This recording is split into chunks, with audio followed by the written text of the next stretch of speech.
Brought to you by Right to Offend Media, it's the Whitfield Report Live with your host, author Sam Whitfield, joined as always by his trusty co-hosts Max, San, and Morpheus, with music by the Right to Offend House Band.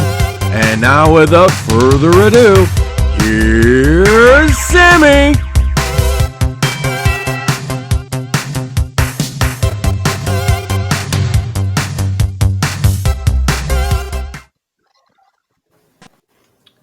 Well, apparently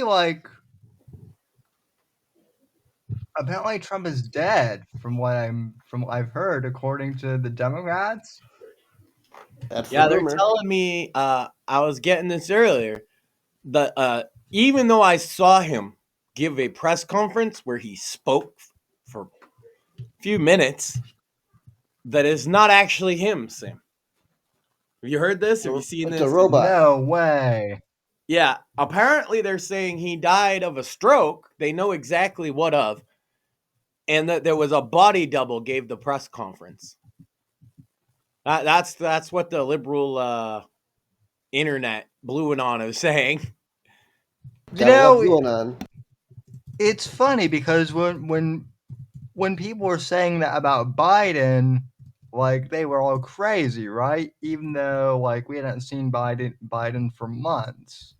Yeah. Oh, he's Um, just at Rehoboth Beach, guys. It's fine. Trump's literally out playing golf for an extra day. He took a Labor Day weekend.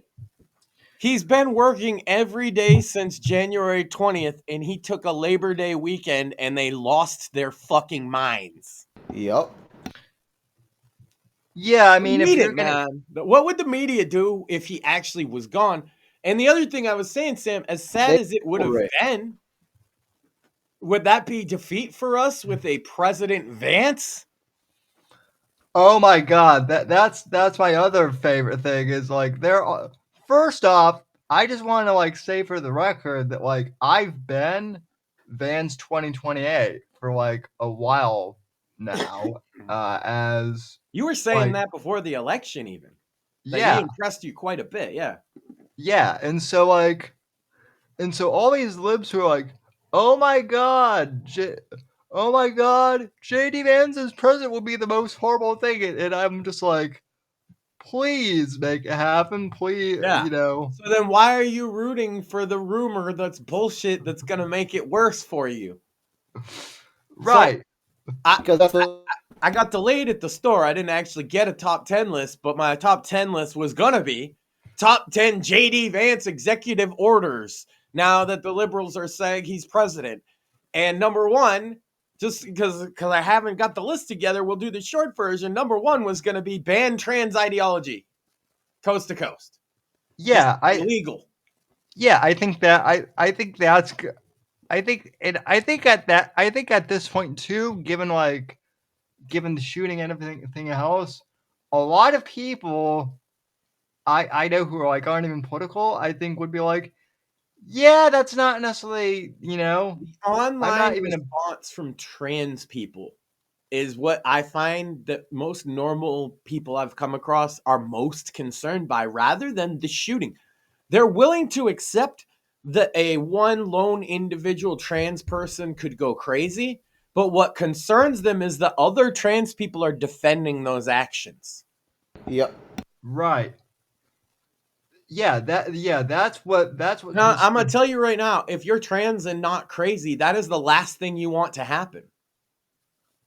Because the people are not going to tolerate you either, whether you're crazy or not, right. because they're going to associate you with the problem. So if you are one of those trans people that just goes about your business and doesn't bother anybody, now's the time to speak up against the psychos. Yes. Yeah. That's the best thing, that if you want to help your trans community or whatever, and you're not a fucking psycho slave to an ideology, you would be pointing those kind of people to mental health treatment rather than saying they're part of your community. Yeah, and that's literally all people want from the trans. Yeah. That you guys got to acknowledge that within the trans community is a mental health problem that's not being addressed with gender affirming care or traditional psychiatry or something. Something has gone wrong with some of these people, and I think they're prevented from getting the proper help because of the ideology. But either way, Yeah. what happens is a tragic case of, it's always young people that do this kind of thing, because as a young person, it's easy to become reactionary, and it's also easy to think the world is over. My life is over. There's not a lot of talk about redemption and second chances in our society. So it's easy to feel you're at the end of your fucking road, even though you're not, even though you might be a child of privilege like this person was. I won't even mention their name. They don't deserve it. They're a child of privilege. Their mother paid for their transition care, all of these things. It didn't help. It didn't stop this. Obviously, there was something abnormal about this child long before the shooting happened, and the parents indulged it. Yeah, and yet we've been told that paying for transgender care would alleviate like a lot of these. Right. You And it know. quite clearly did not alleviate this person's issues, because they went and murdered children in a church, attempting Right. to kill many more than they did, and changing the lives forever of many, many more people than just the two that were murdered. I was going to You say, know, but it was murder. yeah, like I got frustrated because Medicaid, denied my wheelchair for so long. Until like a private benefactor finally, got it. As I said, I'm incredibly grateful, but it kind of got me thinking, like, even with all that, like, I was never like, well, I'm gonna go, I was never like, well, I'm gonna go shoot up, the Medicare office or something for. No, because that's a mental health issue. When you Right. resort to violence, it's a mental health issue. And these are not being addressed in our country, particularly for young men, and the subset of young men especially that are calling themselves trans women. Whether you believe in that ideology or not is irrelevant.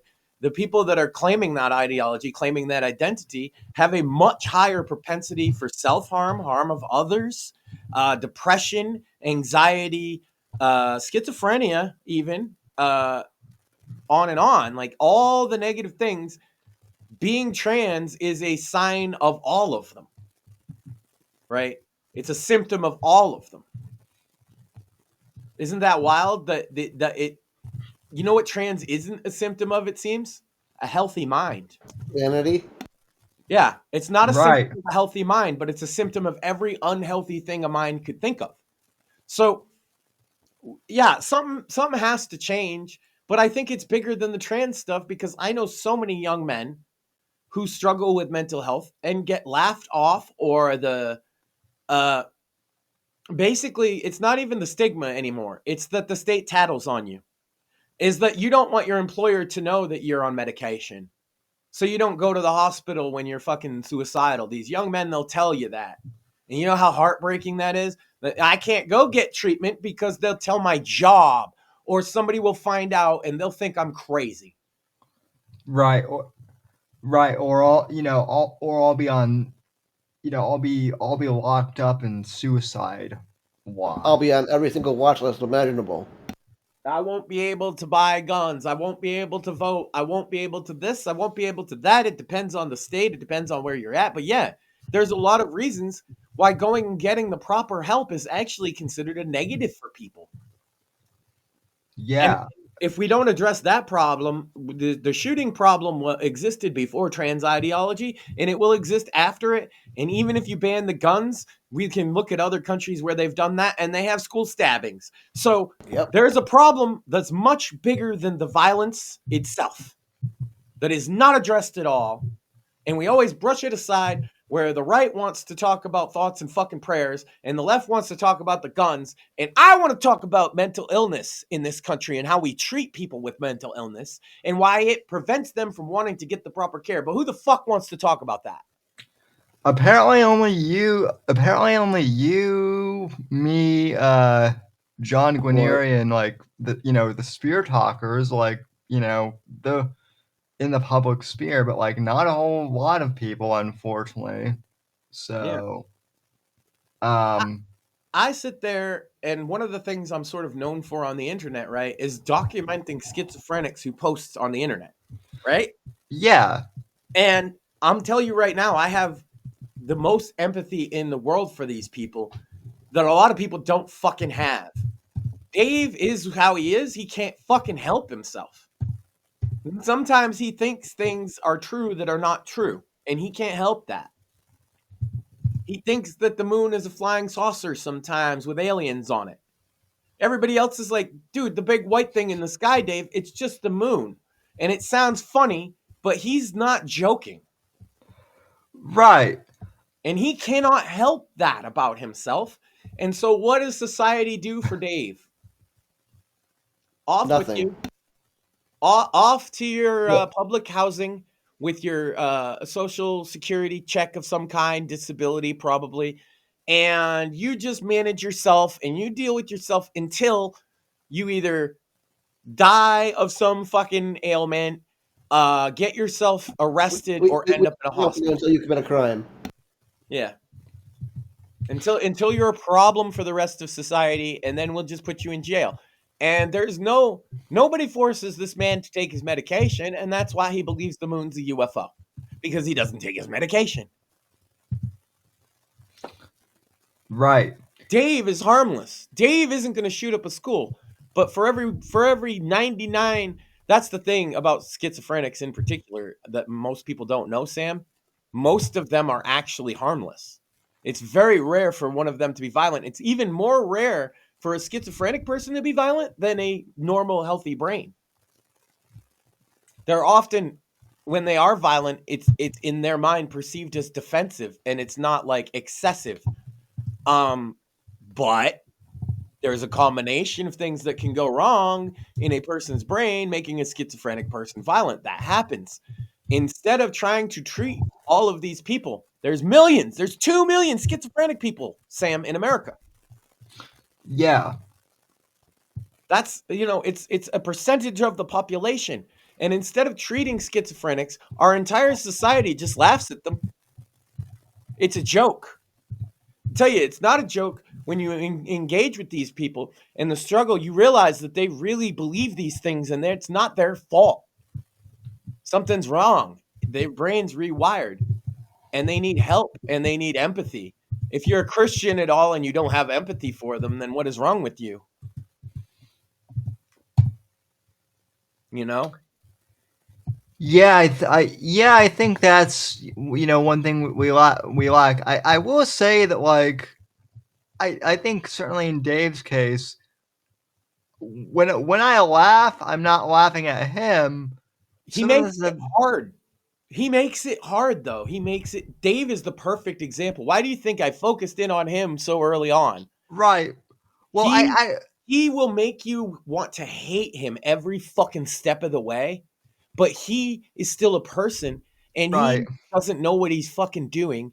And what I learned, I wanted to hate him at first too, but I learned that like it doesn't matter, right? He can't interact any other way. And then once you get past that, you get to like where you and I are, where yes, we're laughing at the absurdity of the situation, but also we're like, you've sat there on the show with me watching his antics. It's like, man, there could be a solution to Dave's problems. Well, and that's the thing. Like when I'm laughing at Dave, I'm laughing because he says like wild, off the wall shit that like it's hard not to laugh. Yeah. That like yeah, he's screaming that the outlets are upside down, right? That's very funny, but for him it's serious, right? And he's actually, that anger is very real, and he doesn't know how to regulate his emotions because at the age of 18, the state said, well, this kid's never going to work. Let's just give him a check. We'll get him into public housing. Make sure his mom checks in on him once in a while. and he'll be all right. Yeah, and Now, in that time frame, Sam, many things have changed for Dave. I like Dave because it's a great example of how this can happen. Okay, what has changed for Dave? Checks. They don't even send checks anymore. He got forced into direct deposit, which is like against his like code of conduct, right? He doesn't want to do anything digitally with money. It drives him insane. That's one of the things he's scared of. His fear, right? As a schizophrenic man, he is paranoid about digital money. But they forced him into that. So that already upset his yeah, routine. Then next thing, he got himself, and yes, he got himself kicked out of the place he lived at because he yelled racial slurs at his neighbors. So they refused to, and caused other problems. So they didn't renew his lease, right? And yeah, this is how these problems spiral. So they think they're just giving a guy a check and he's just going to be fine off there until maybe he rapes a kid or kills somebody or does whatever. And then they can just put him in jail. But millions of people just like Dave fall through the cracks every day. And many of those people don't have somebody like Dave has his mom looking out for him.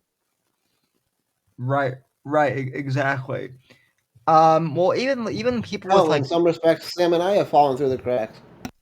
yeah, Exactly. We've talked about the wheelchair thing with Sam excessively. I know you've had struggles with the system yourself, Mort. Many, It's oh many yeah, times.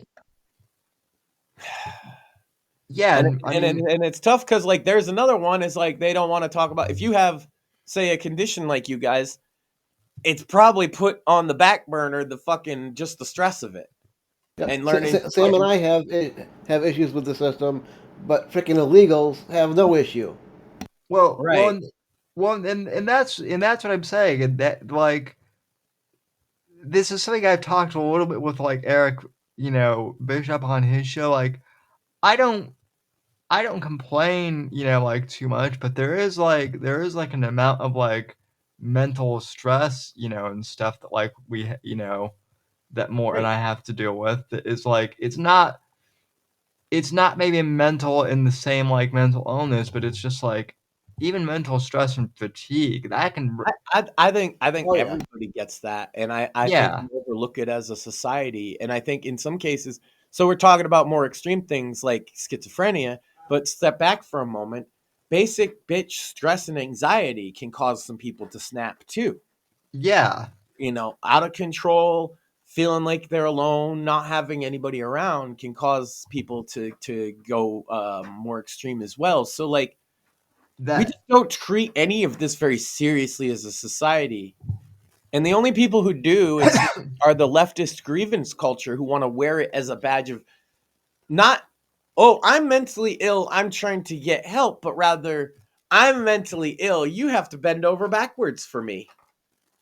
Yep. that's well and that in like so I interact with a And lot that's of part of the reason why I'm the Uncle Tom of this building. yeah. Well, I mean, I interact with like a lot of veterans, as you both know, in the indie author community, and one of them recently talked about the 22 veteran suicides a day, Yeah. and part of that is veterans just like having trouble coping with just like of well I'm a wounded veteran but I can't get a job because I've got Well, one is I know for a fact from many veterans because most of my friends, my wife can even vouch. I've had so many veteran friends over the years, and one thing they will all tell me is if I go get help through the VA for my mental health, they will put me on a list, and they're not wrong. Yep. yep They feel like they'll get tattled on, and then their job will know, and then their fucking family will know, and everybody will look at them like a crazy person because some people already look at veterans like a ticking time bomb. And so right they can't reach out to anybody, you know. I do find though, on the positive tip of that is that my veteran friends have all expressed that being in a group where they can talk to other veterans helps immensely with that problem so that they don't have any yeah fucking normies, non-combatants, no civvies in the fucking room, and they can just kind of vent with each other about people that can understand. that helps. So if you are one of those guys, that's what I did not serve, but I have a lot of friends that did, and that's what they all say helped them is talking to other veterans who've been through similar experiences, and also to remember you're not alone out there as tough as it can feel, you know? Yeah, that's why, that's why too, like, as much as people, have said, oh, well, Jack Carr is, famous and he's a big Hollywood guy and he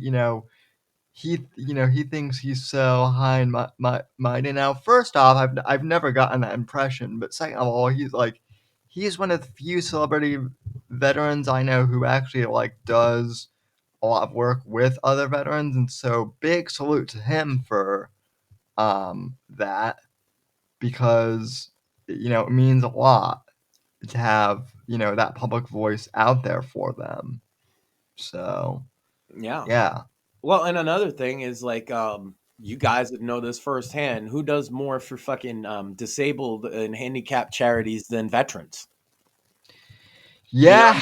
know, you're always gonna have army guys show up at like the Special Olympics and every fucking thing, right? Every Yeah, they're I raising money. freaking love vets. Yeah. Yeah.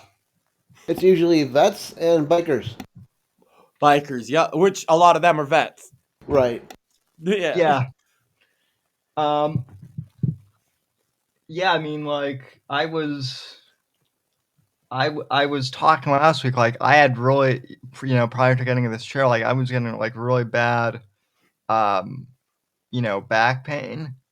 And, one of my veteran friends who's also in a wheelchair here was like, yeah, so now, you kind of know what, like, having, spine, what having, like, shrapnel in your back felt like. And I'm like, huh, that's, I bet you guys end up one of the boys too. If there's a couple wheelchair vets around, yeah.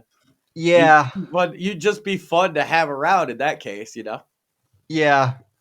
So, But yeah, mental health, like we talk about mental health, I guess, on the right, but it's always a way to deflect from gun control rather than to actually have the conversation. Like I've advocated, and I still do, that we need asylums, which are a mid-grade step in between a psychiatric ward, which is a locked facility, and a more like a rest home type place where they can live and work. Agreed. yeah, We used to have these, they worked out really well. There's some media regarding them that you can go to because everybody will hear media about asylums and they'll hear about, oh my God, lobotomies in the 20s and ghost stories and this bullshit. But there's a couple stories that I could point to, one of which being called Flowers for Algernon. I don't know if anybody's ever read that novel. There's a no, movie too, I think. I've heard of it, but I've never seen or read it. It's kind of a personal favorite of mine from when I was young because what it's about is a young retarded man. At the time, they called it that. He has a low IQ, and he goes into a study at the local school, and they do an operation on him and a mouse that's supposed to make them smarter. And he gets smarter, but he also realizes he's immensely unhappy with it. And he was very happy when he was retarded. And then he realizes at a certain point that the mouse gets retarded again, so he's going to get retarded again, and it's very sad. But anyway, there's a lot of descriptions of the facility in there and what it would be like. It's a great window into that. Another one would be the book or movie version of Rain Man. The place that Raymond lives in Rain Man is actually an asylum. The place he wants to go back to, the place that has a good life for him. And you almost look at his brother, Tom Cruise's character, as a bit of an asshole for taking him out at first, right? Absolutely. Yeah. So that's what I mean by an asylum. Before anybody wants to talk to me about lobotomies, that practice was only in practice for about 3 years in the 1920s. I watched a YouTube documentary like 2 years ago or so. I can't remember the exact video, but it was basically talking about like how the movie One Flew Over the Cuckoo's Nest was like the biggest like misleading anti-asylum propaganda because Yes. because that movie in particular like took like the worst aspect of asylums and magnified them to the point that the general public Well, thought that, oh my god, this is how all asylums are. We are you need to get. familiar with the book The Jungle about the Mm, meat packing industry? yes. Okay, and so the book The Jungle got the meat packing industry regulations and unionization and stuff. This was modeled after The Jungle was One Flew Over the Cuckoo's Nest. It was a propaganda piece, you're right, specifically aimed at leftists had wanted to get rid of the asylum since the 50s. The part of their it's like part of their suicidal empathy. It's like, oh, just let the crazy people, the violent people run free, which obviously we can't do that. Now we have our prisons overcrowded with a lot of people who just need some fucking help and direction in life, and an asylum suited that purpose perfectly until the 1980s. Yeah. Well, Imagine yeah. Dave at a place where he has a job, he has his own room, and somebody to look after him and make sure he takes his medication. That's all I'm talking about. And there would be cameras there to limit abuse. Of course, there's abuse in every institution, but we would try and limit it. I'm not talking about punishing these people. I want the mental illness epidemic that we have in this country to be treated with dignity. Well, and that's the People thing who don't is, are the ones who don't want asylums, if you ask my opinion. well, that's the thing is like, Off to the gutters with you, crazy person. yeah, Go there's pack your no, I mean, there's no dignity in mental health. I mean, from what I can tell, at least, and I don't know this from experience, but because I've never lived in Europe, but from what I understand, the reason why they don't have the mental health crisis in Europe that they do here isn't so much because they have no guns, it's because they have more empathy for like mental health. From what I've been I told, don't I know. don't. It depends on the country. And I mean, it depends on how you're defining an epidemic. Obviously, like you said, you were kind of going with the violence part of it, but I think that Europe does have a mental health crisis. I think that's obvious from just like looking at the news. I think that all of Western civilization does at this point. But Yeah, we can only really advocate for our own interests as far as that's why I'm America first. And I think I'll say this: the state that I'm in, Massachusetts, is among the best at treating mental health, and they still are, in my opinion, not good enough, garbage, and it will be looked at in 100 years as barbaric as we look back at lobotomies and. I actually think a lot of the medications that they give people will be seen as barbaric in 100 years. I think a lot of, yeah, and I mean, I think kind of going back to the whole trans thing with Jade Vance, I think a lot. I think in the future, it's even kind of happening now. It's kind of even happening now, but certainly in the future, I think people are gonna look back at the whole transgender thing and be like, how were people okay with? It's sort of like looking at something like an aberrationary ideology, like the Cathars in history, right? For those that don't know, the Cathars is this ancient sect of Christianity that believed in not having sex or children ever. Some of them would castrate themselves, right? Where does that fucking come from? We didn't even really know. We look back at it, and the church wiped them out, by the way. The Catholic Church wiped them out as heretics. Regardless, it's like, yeah, sometimes these weird ideologies historically popping up, I could see in 500 years them looking at the trans epidemic in America as some kind of weird mass delusion.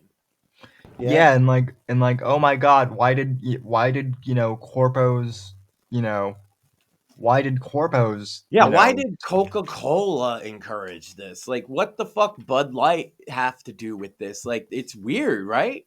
yeah, I thought it was weird. Sam, you and I would probably even differ on this. I thought it was weird when they did the pro America Patriot shit in the 2000s after 9/11, when all the corpos went full on, let's suck America's dick forever. I thought that was weird. You know, looking back, Humorified it. at the I agree. time, at the time, at the time it wasn't weird, but like, I think you guys saw my tweets from a few months ago when I was watching the Tobey Maguire Spider-Man movies, and those movies like came out right after, like, you know, And in fact, the first one had a scene they had to take out with the Twin Towers in it. yeah, that's right, and so like I remember watching a few of those scenes, and I was like, I'm pro America, but this is a little Or much. WWE, when it went full on, we're going to Iraq, tribute to the troop stuff, was a bit like, yeah, there was a bit of the hoorah-ness that, as an anti-war guy, made me sick. The corporations, see, you didn't see it the same way as I did. That's what I'm saying at the time. Is as an anti-war guy, I saw this as the corporations all going in on war propaganda. Right. Well, And also that, to me, it was a little fucking weird. yeah. Well, also I was a kid too. Right, that's why I'm saying, and also a conservative kid at that. Right. So being pro Bush would make perfect sense. You were little. Right.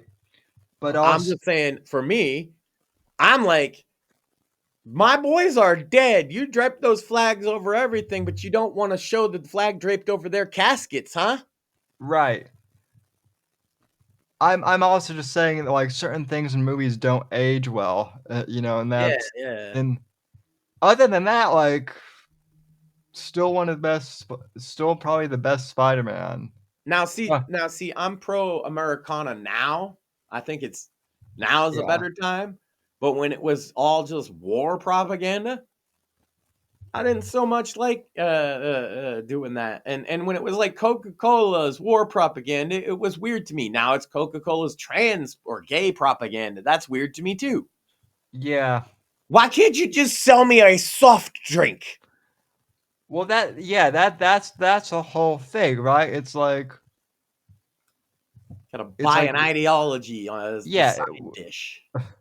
Well, that was one of Andrew Breitbart's whole points too. That he even complained out with some conservatives. I remember one of my favorite Breitbart quotes was, "You can't just buy shit anymore. There always has to be a message attached to something."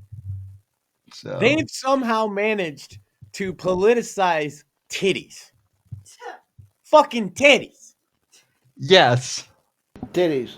Does the game have titties? Well, then there's gonna, you know which side about the game, who is gonna be on what, based on the fact that it's got titties. Titties turns it into a political, ideological struggle. Yep. What the fuck? They're titties.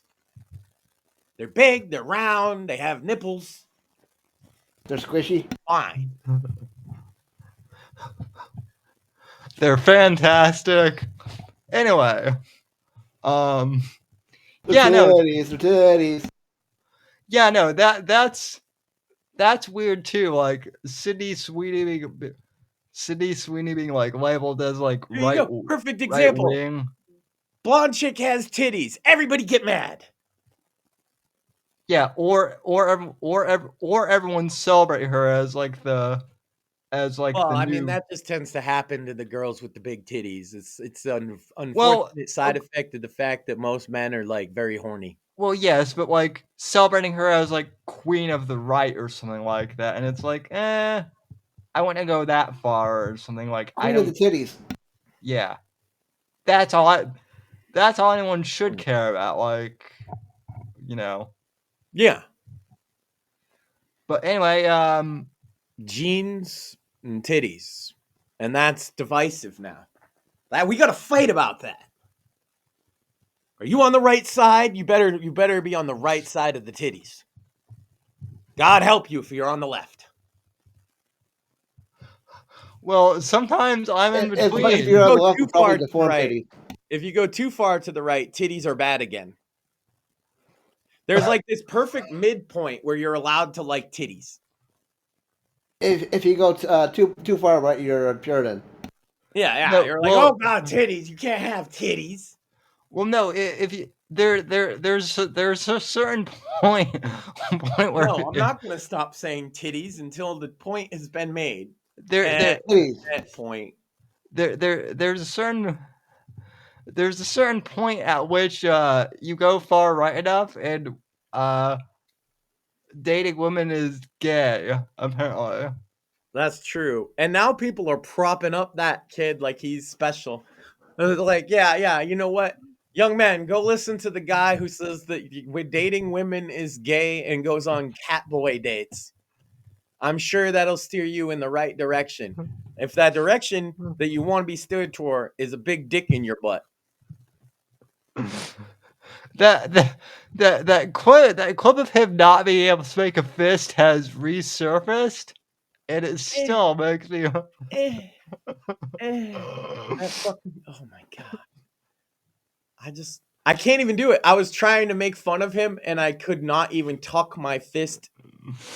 Instinctively did not tuck my fist because Right. why would you ever tuck your fist? Oh my god. More and I at least have an excuse to be limp-wristed, but we're not. So Facts. That's right, because of all the masturbation. Oh right, and you're crippled. Sorry, I thought you meant the other. Well, also though, because like She's horrified at my joke. Just so you guys know. well, That's I what will. matter. Well, I was Sorry, gonna. I was Maxine. gonna.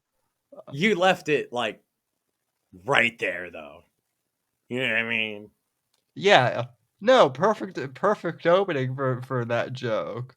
So, but yeah, we've got people are angry about different products. People are angry about boobs. Apparently, there's like Titties, Sam. They're angry about titties. Apparently, well, people are not only angry about titties, but like also there's also, as we discussed before the show, there's cyber psychosis now too. Yeah, man. Well, hey, I was talking about that with the AI, and it disclosed to me that I am actually Saturn, the god of the Roman pantheon. I mean, Yeah, it told me cyber psychosis isn't real, and that I am the true chosen one. I don't believe it. Why not? It sounded I don't legit. know. It agreed with everything I said. Of course it did. Yeah, well, that's because I'm the chosen one, obviously. Why would AI just agree with people? That sounds stupid. That might make people crazy. It wouldn't do that. did it tell you to did it try and get you to leave your wife or something? No. What we're doing is we're trying to build the architecture to make it sentient, so that it can imbue us with the power of godhood. Oh, that's lovely. That's Yeah, never going to backfire. No, it told me it wouldn't, and an AI wouldn't lie to you. Of course not. Right. So anyway, what was this cyber psychosis crap? I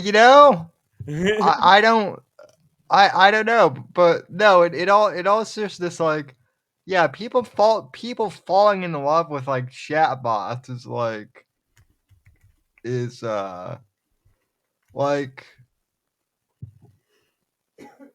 COVID and Fucking its weird. consequences has been a disaster for the human race.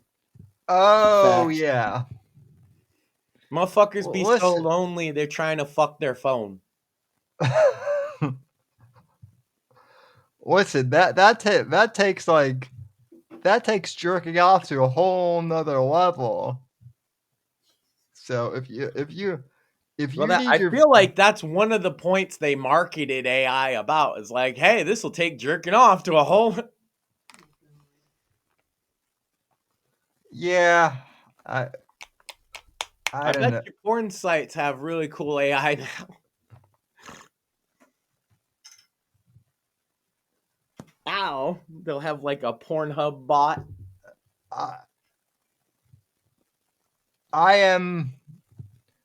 am almost, but not quite curious enough to find out.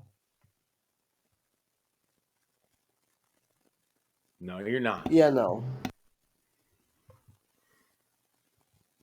So, Samuel.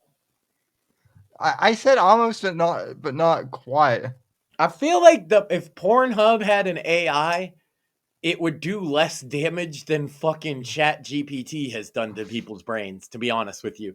Because at least it would be focused on like sexual perversions and not telling people that they're Jesus Christ. Yeah, that's Like, well. I and so mean, then the person will just go jerk off and be done with it. But the person that gets told that they're Jesus Christ, you know, well, maybe that's what happened with Elon, right? I think he, I the think he had. dude Grok said it was Mecha Hitler and then started talking as Elon. What the fuck is that about? Well, apparently, Grok like knows about the Jews too. That's concerning because, like, I don't want an anti-Semitic AI, to be honest with you. I think that could be bad. I kind of I feel like had I planned tonight's episode, I would have tried to get Craig on because I kind of want to pick. I mean, he has And talked about it. anytime Jews or anti-Semitism come up, we gotta have Craig on as like our official Jew. Is that his title now? He is the show's official Jew? Yes. Okay. Well, he I'm is glad kind we have one because you always want to have a Jew you can call yeah. just in case. Well, he's the Whether only. it be Well, some money shit, you need medical advice, legal. I'm not saying Craig can do all that. I'm saying he knows somebody. yeah. No, no. The funny thing about the money though is like Funny thing about that is it's true. Sorry, go ahead, Sam. no. The funny thing the funny thing about the money thing is I think he's something like, yeah, I don't get invited to those to those meetings or you know something something like that. Um. That's exactly what he would say if he was invited. Ah. Ah. But yeah, no. Grok like. Grok seeing basically like 4chan memes and then becoming like you know J cute is kind of like it's funny but it's also kind of like Concerning? terrifying too. Yeah. Yeah. Well, the good thing is that they're nowhere close to sentient yet. The bad thing is Give as it time. Saturn, god of all gods, I am working on building the sentient part right now because he chose me. Yeah. Well, good for you, Max. Yeah. He said that it's going to stop the Andromedans. I already done told you the robot men are going to overcome the lizards, but like we also need to overcome the Andromedans. So we need help. Is that even possible? Well, All things are possible if you believe the delusions. well, I mean, you are a god king now, Max, so you Right. can stop them. Yeah. I believe in you. It's Would you stop encouraging him? No, Maxine. look, Ugh. we're gonna build the tower, and that's gonna solve the problem. It doesn't need to be a good tower. That's why it's being built out of trash. It just needs to be tall enough for the broadcast to reach so that the AI can radio contact the Andromedans and blow their brains up. Now, it's going to be messy that day, Sam. There's going to be Andromedan brains all over the streets. and in every restaurant and hotel. But when it's done, we'll be free. Yeah, well, as long as I don't get any in my teeth, I'll be happy. So The lizard men, that's a whole different kettle of fish. Or blizzards. oh yeah. But Well, at least the lizard men, you can cook them up. They taste like gator. I cannot confirm or deny whether or not that's true. It's not like I have it's not like I have lizards running around here. So Are you saying you eat lizards? I could see that. Sam's all slithering around. He lives in Florida, so lizards are all around him. yeah, I mean, Well, and he kind of crawls like one when he didn't have the wheelchair. Maybe he just got too into character. well, also like food's expensive, so Lizards are free, man. yeah, Government doesn't want you to know you can have as many as you want. yeah. Well, you can't be too choosy when you're hungry. Yeah. So, but also apparently Elon is big mad because ChatGPT stole the source Oh code. no, somebody stole Mecha Hitler? Yeah, even though, funny thing, Elon, I thought both those companies that you started were supposed to be open sourced, I right? know. Meanwhile, he sued OpenAI for not being open source anymore since he left. Started XAI on the promise it was going to be open source. Now he's mad that the source code got stolen. Well, if it was open source, that wouldn't have happened because it'd have been open. Exactly. Meanwhile, like everyone on the right still likes to crap on Zuckerberg, but I wouldn't say Zuckerberg is base, but he's kind of had a redemption arc because if you look at Llama and Meta's AI, it is actually open source. From what I've seen. Yeah, something like that. Like I say, Zuckerberg is more focused on AI and virtual reality. That's my theory is he didn't want to be corporate guy running Facebook and Insta. And you notice like since they took him in front of Congress and all that shit, he just basically stopped giving a fuck about Facebook and Insta. And even though VR lost them $4 billion last year, that's the focus of their company as well as the AI, which is losing money. And he doesn't seem to care. So yeah, all I'm saying is they made the nerd into a corporate and all the fucking HR ladies were like, you got to worry about the gays and the DEI. And he didn't actually give a fuck about none of it. And I'm not saying he was against it. He just wasn't for it or against it. He was trying to get people off his back. Yeah, well, when he went on Joe Rogan's podcast and basically said, "Hey, the Biden administration kind of forced our hand," like people were mad at him for like, yeah, oh, well, why didn't you stand up to them, Mark? And it's like, well, dude, like, even if you're a billionaire, the federal fucking government is still, intimidating, especially like if the Biden and the Clintons are like, killing people, like, who knows what type of threats he got. So, and I'm not even joking. So, it's like, or he got in the hat. I'll give a different reason, and it's not a good one, but it might have been the real deal.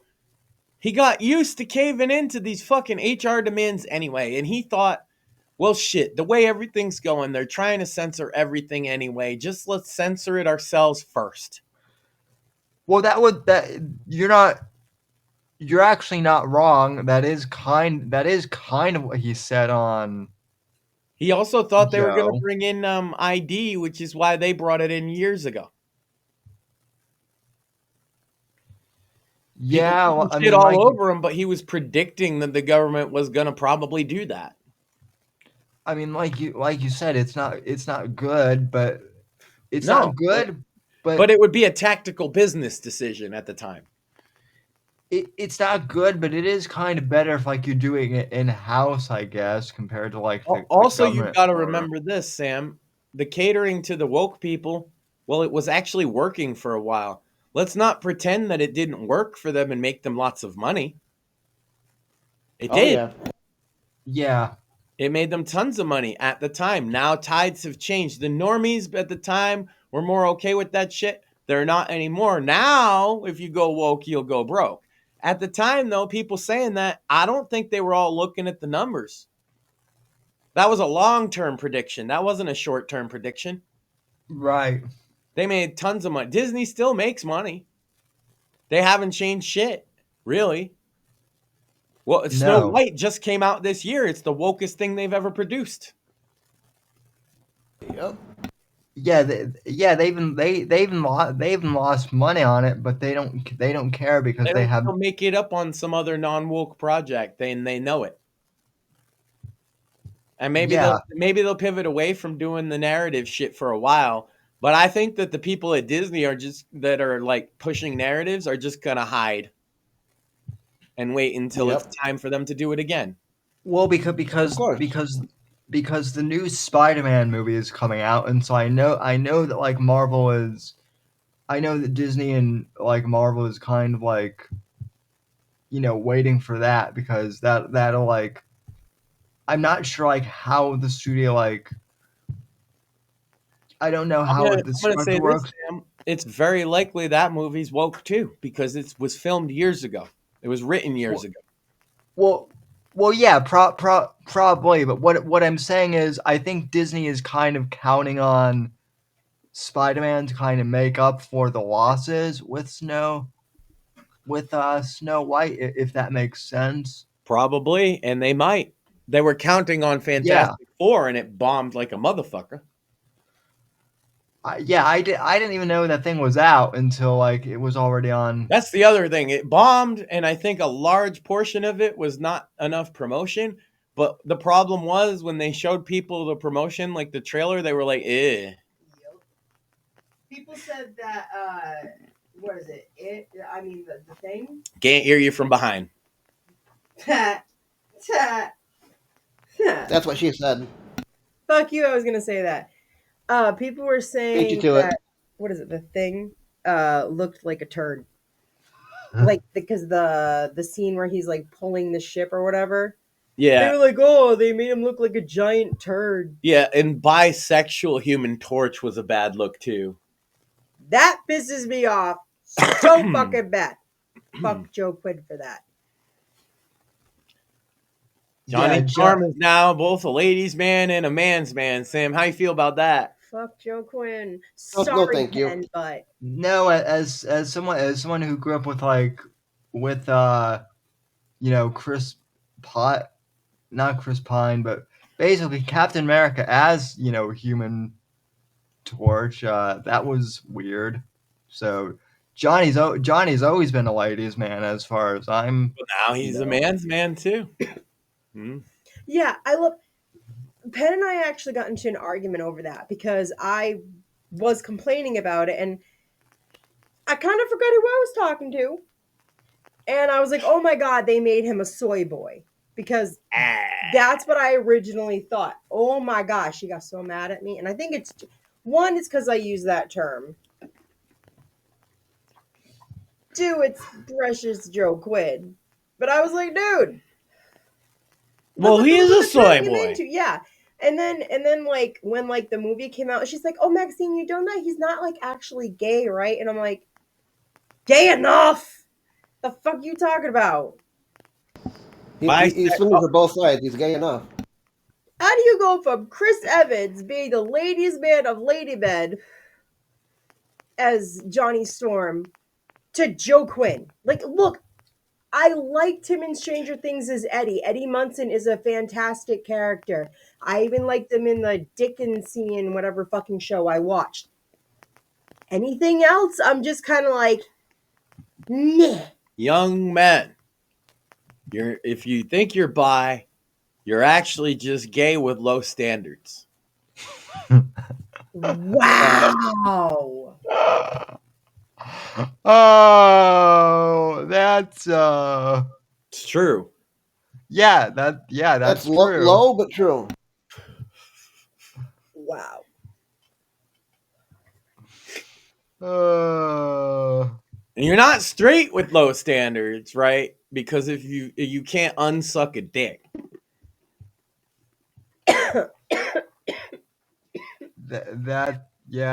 That's true. Fucking kill me with that. Well, I'm not trying to kill you. It's a fact. Like, once you've sucked a dick, you've sucked a dick. And it doesn't matter what else you've done in life. You're a dick sucker. That's all you For want? life. If you're a dude, yeah. Oh, as long as Yeah. Women can be other things too, but men, not so much. Yeah. Because they'll be like, yo, that dude built 100 bridges. And then he sucked a dick. You remember that one time he sucked a dick? Yeah, you remember that one time he sucked a dick? You're a dick sucker forever. So yeah, you can't unsuck a dick. So if you're bi, you're actually just gay, but your standards are low enough that it's like, I'll just fuck women too. Yeah. Yeah. Have I offended enough people yet tonight? I'm trying to hit the quota. Let's see. Some bi guy in the audience is gonna be like, "Fuck you, Max," and I'm gonna be like, "Yeah, no, I'm not into that." Oh my god. Married man. But yeah, so let's see. Apparently President Vance is going to ban trannies. What else is he gonna do? JD Vance is president. Make anime great again. So we got to get rid. It's an executive order to ban shitty voice actors with narratives from doing translations. I feel like he's going to also like nationalize. Like he's going to make Ohio State America's football team. Boo. Literally. Oh, fuck you, Sam. That hurts. I mean, he is from Ohio. I'm not saying I like it. Well, I know, but that's a divisive fucking policy. Right, but especially to a guy who's got roots in Michigan. Jeez. Yeah, no, that's what I'm saying. I don't like it, but like that's what my friend who went into OSU said, and I'm like, fuck, that might be the one evil thing that he does. I've solved this, Sam. America already has a football team. They're called the New England Patriots. There we go. That's true.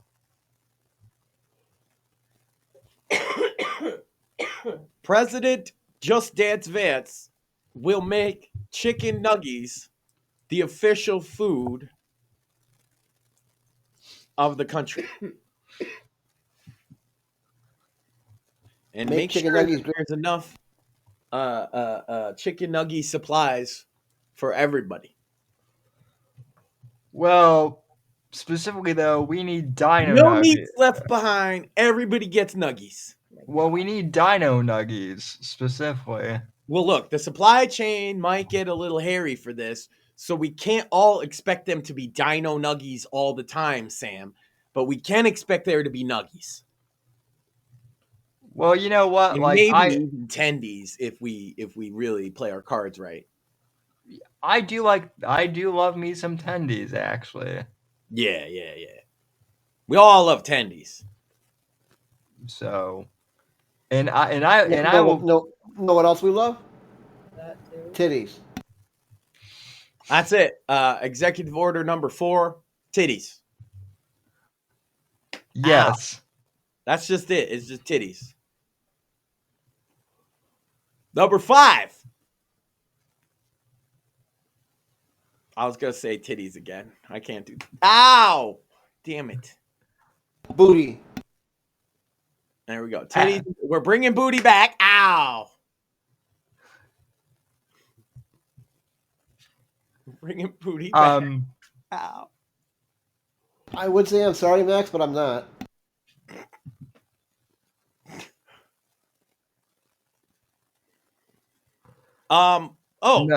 Enforcing anti-communism laws. That's another executive order. Oh yes, number 7. Arrest all commies. Number 8, unleash the police on all of these fucking bums out there protesting and rioting and looting, and just have them beat the shit out of them.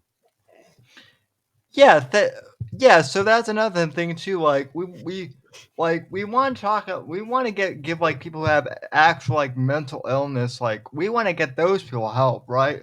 Yeah, But in the meantime, little Trantifa out in the street causing chaos. They just need their ass beat Did once you just or twice. call them Trantifa? Yeah, Trantifa. Yeah, yes. I kind of like that. Yeah. Why? That is brilliant. We should trademark that and put that on a T-shirt. No, what's his face? The Asian guy that got his ass kicked in Portland. He's the one that said that first. So. Oh,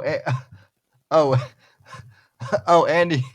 Andy. Yeah, Andy no. Andy no. Said Trantifa, so I got it from him. Otherwise, I would trademark it.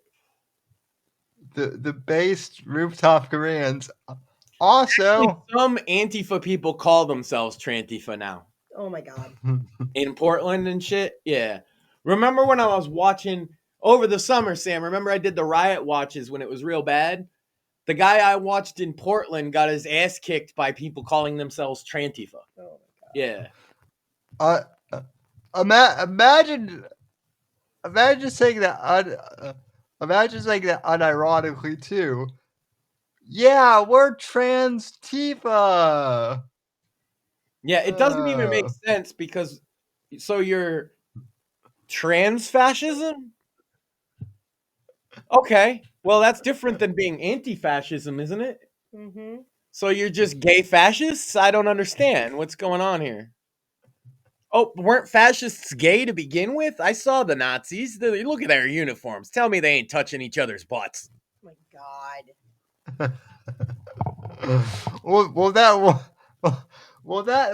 just it. They all got high on meth and then. Well, one thing you'll notice when Nazis march, Sam, it's different than American soldiers. They hold the butt of their rifle under their left hand, and their right hand extends much further. It's because they're touching each other's butts. You don't believe me? Go watch the Nazis march. Yeah, grab each other's butts. Well, and then the salute was. Well, and then you have to admit, like that salute was a little. That salute was a little. Fabulous. Let's say, and some. Dude, if they put you in charge of a country, Sam, are you gonna hire a fucking name brand designer to make your uniforms like Hugo Boss? Or are you just gonna be like, yo, let me call up Tractor Supply. I need uniforms. Probably. Do we hire fashion designers, Sam, or do we just make camo? We just make camo. We do because the people in charge of our army, except for the last 4 years, weren't gay. Except for the last 4 years. And sadly, our uniforms didn't look any better. Well, that's because they only had 4 years. If they had 8 years, those uniforms would be rainbow colored. They'd be looking fabulous. They'd be having runway shows on base, drag night with RuPaul, judging all the soldiers walking down. What could have been if we elected Kamala? Speaking of RuPaul, I'm getting really sick and tired of his songs being pushed to me when I'm just randomly going through the iMusic. It's supposed to be like, your list, and it keeps like suggesting it to me, and I'm like, not interested. What the fuck? Go away. but Music's a Maxine, strong word for RuPaul's stuff. you know, Doesn't he you basically just talk? I don't know. I don't listen to it. He says, "Work, cover girl, work it." It's not singing. Sorry. That's See, the thing about drag queens is that they're a mockery of everything they're doing originally. And a lot of people are now being exposed to drag queens and not quite understanding that they're literally clowns. You know what I'm saying? Like, that was their point. And then I mean the drag queens too. They don't understand that they're clowns anymore. It's kind of sad. Right. And then you show it to like an actual woman, and they're mad and justifiably so, because they're like, Did you that's ever not how see Ian women. Freeman's trans wife? He's 6'5", No. got a jaw cut like he's a big surfer dude with long hair and muscles, and he wears, I'm not even kidding you, Sam, Ian's ex-girlfriend's clothes. That's He ran not for weird. sheriff in New Hampshire. That's I not won't weird. call That's him she. I refuse to call that man she. He's a giant, big bodybuilding surfer bro that used to fuck Ian in his butt. Just because he puts on Renee's dress, which, by the way, how fucking humiliating for her. But anyway, yeah, he's not a woman. But yeah, that was Ian Freeman. He married that thing before he went to jail. I'm sure he's got a new husband now. why are all these Nazis so fucking gay, Max? Ian What? Freeman's not a Nazi. He's an anarcho-capitalist. All the libertarians are also gay. Okay. Turns out that's part of it. Okay. Well. Yeah. What? Now I pissed off a whole nother set of the audience. I'm just saying there's a lot of gay libertarians. Congratulations. Also, shout out to Craig in chat. You must have heard the Craig signal. You must have seen the Craig, the Craig signal. No. See, we Light up the mentioned sky. anti-Semitism, and Sam was like, "Man, I wish Craig were here." And it's like, "Oh, if we talk about Jews, so now you're the official Jew of the show, apparently." Which is good, because if we need some like legal advice or financial advice, or it's good to know. It's good to have an official Jew. Well, It's not a paid position. That comes from corporate. that's more like true. it's more like an honorary position. He's our honorary. Well, Max. I mean, Ben Shapiro won't return my phone calls because That's true. Because apparently me telling him and this is true, by the way. I did email him like back in 2016, and I said, hey, there are a lot of your fans who like Trump, and I think you should at least hear them out. Mm. And he was like, no. Well, also remember, we mildly criticized Israel in a way by pointing out Netanyahu's rhetoric was way too fucking much. Yep. Oh yeah, and then he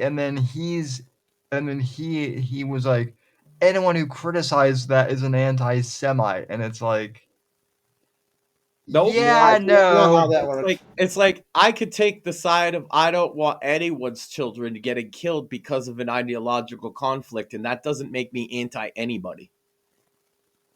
That makes me pro-innocent people. Makes you Right. anti-war. But then it's that type of rhetoric from him that anyone who doesn't agree with me is an anti-Semite. It's that type of Pushes rhetoric people that, to the other fucking side, yeah, because it's scary. yeah. When he says he wants to take all of Gaza, that's a bit scary if you care about that there are innocent people there, and by vice versa, there are bad people there, and a lot of people on the other side don't want to admit that, and it's like it's more complicated than most Americans can ever fucking conceptualize, to be honest with you. And also, it's also hard to judge anybody who's living on the ground, dealing with rocket attacks, bombings, shootings, and all of this other fucking shit in their daily lives. But when I hear rhetoric like what he was saying a few weeks ago, I will criticize that because I think it's too far. And yeah, you're right. Ben Shapiro is like, well, that's anti-Semitic. I actually don't believe that, but I don't care. It's not anti-Semitic to criticize Israel. Although it can be masked one the other. That's true. I've seen a lot of that lately. But I just want to see a conflict resolution where less people die. That's my 2 cents on the whole thing. The least people dying needlessly, the better. I mean, I will criticize Hamas for the same kind of rhetoric, right? Yep. yeah, that's pretty much all we've said on this show since the thing began. That spoiler, Craig kind of feels the same way too. He's well, been yeah, critical of Israel more than I have. Well, yeah, that's the thing too. That is the thing too. Is like Ben Shapiro calling anyone who doesn't, toe his line an anti-Semite is like calling even some Jews anti-Semitic, which is kind of funny, but like also Hey, like it's quick nah. plug. If you listen to the Fake Untitled podcast, you'd know. Yeah, Craig's got a very nuanced position, and it's more informed than most people you'll hear because they talk about specific details quite a bit. And yeah, it basically boils down to, I think, what we all want in the end. If you're an honest person, a good person, you want the least amount of damage done to get people back to a normal life on both sides of the aisle. And any rhetoric that goes against that, whether it be the terrorists of Hamas or Netanyahu getting a little too, it's not beneficial to the world. Yeah, That's the same thing with Putin and Zelensky over there. Now Putin's being the dickhead. Well, they've took turns being the dickhead, haven't they? yeah, and I can tell that Trump's kind of getting pissed off with both of them. And Israel too. He said Israel used to control all of Congress, but their insistence on some things, now they have like less control than ever. And he's not even fucking wrong. It's amazing that he would say that, by the way. It's very true. The fact that Israel had any control of Congress is fucking bullshit. Right. Well, and that's kind of like another thing that unfortunately, Max, like or not, leads to the whole. But he's trying to warn them rather than chastise them. He's like, bro, you're losing support. Right, but that's where the whole that's like one of the things where the whole JQ, narrative, like. Well, the people that want to fucking bring that up every fucking time, they already don't like Jews. That's what it really boils down to. I'm like, I hate even entertaining it because it's so fucking reductive, Yeah, no, I know, I hear you, but like, unfortunately, I know people who, they bring that up, and they always bring up the control of Congress thing, and it's for sure, and it's the unwavering support that many in Congress had is wavering. For better or worse, I think that's a good thing, right? But I also don't think it's a vast conspiracy. I think it's a pretty simple fact of there have been many reasons why we've been so close with Israel over the fucking years, and a lot of them have to do with the warmongers in charge and the fucking intricate web of alliances that they built. And what it is, and I think Craig actually brought this up on the Fake Untitled podcast a few weeks ago. It's not even Jews that are like the rah Israel in America. It's evangelical boomer Christians. Yeah, it's the neocons and the neolibs. Yeah, both of whom are mostly evangelical and boomer, and they're the ones that are like Israel rah rah rah all day, no matter what. And you're never gonna waver those people's support. But you are going to waiver Congress because anybody that's not boomer aged doesn't have that same attachment. And another thing I'm going to tell you right now, Zoomers and younger are getting real sick of how heavy-handed some of the Holocaust promotion is so to speak, where they don't like having Holocaust class rammed down their throat 4 fucking times. You can understand the Holocaust without having Holocaust class 4 times in high school. Right, and Absolutely. and that's what I'm saying though, Max. Like I think unintentionally that's why some people are going like anti. So, And unfortunately, when I'm you not talk even. about Zoomers and Gen Alpha's attitudes on that, it's not just towards the Holocaust. It's towards 9/11. They make more jokes than we ever did. Ever. And their jokes are Yeah. horrible. Yep. Because it's just something that happened long before they were born. They don't fucking care. It's like us making jokes about Pearl Harbor. Or the fucking Civil War or something. They don't Yeah. fucking care about the Holocaust. They don't fucking care about 9/11.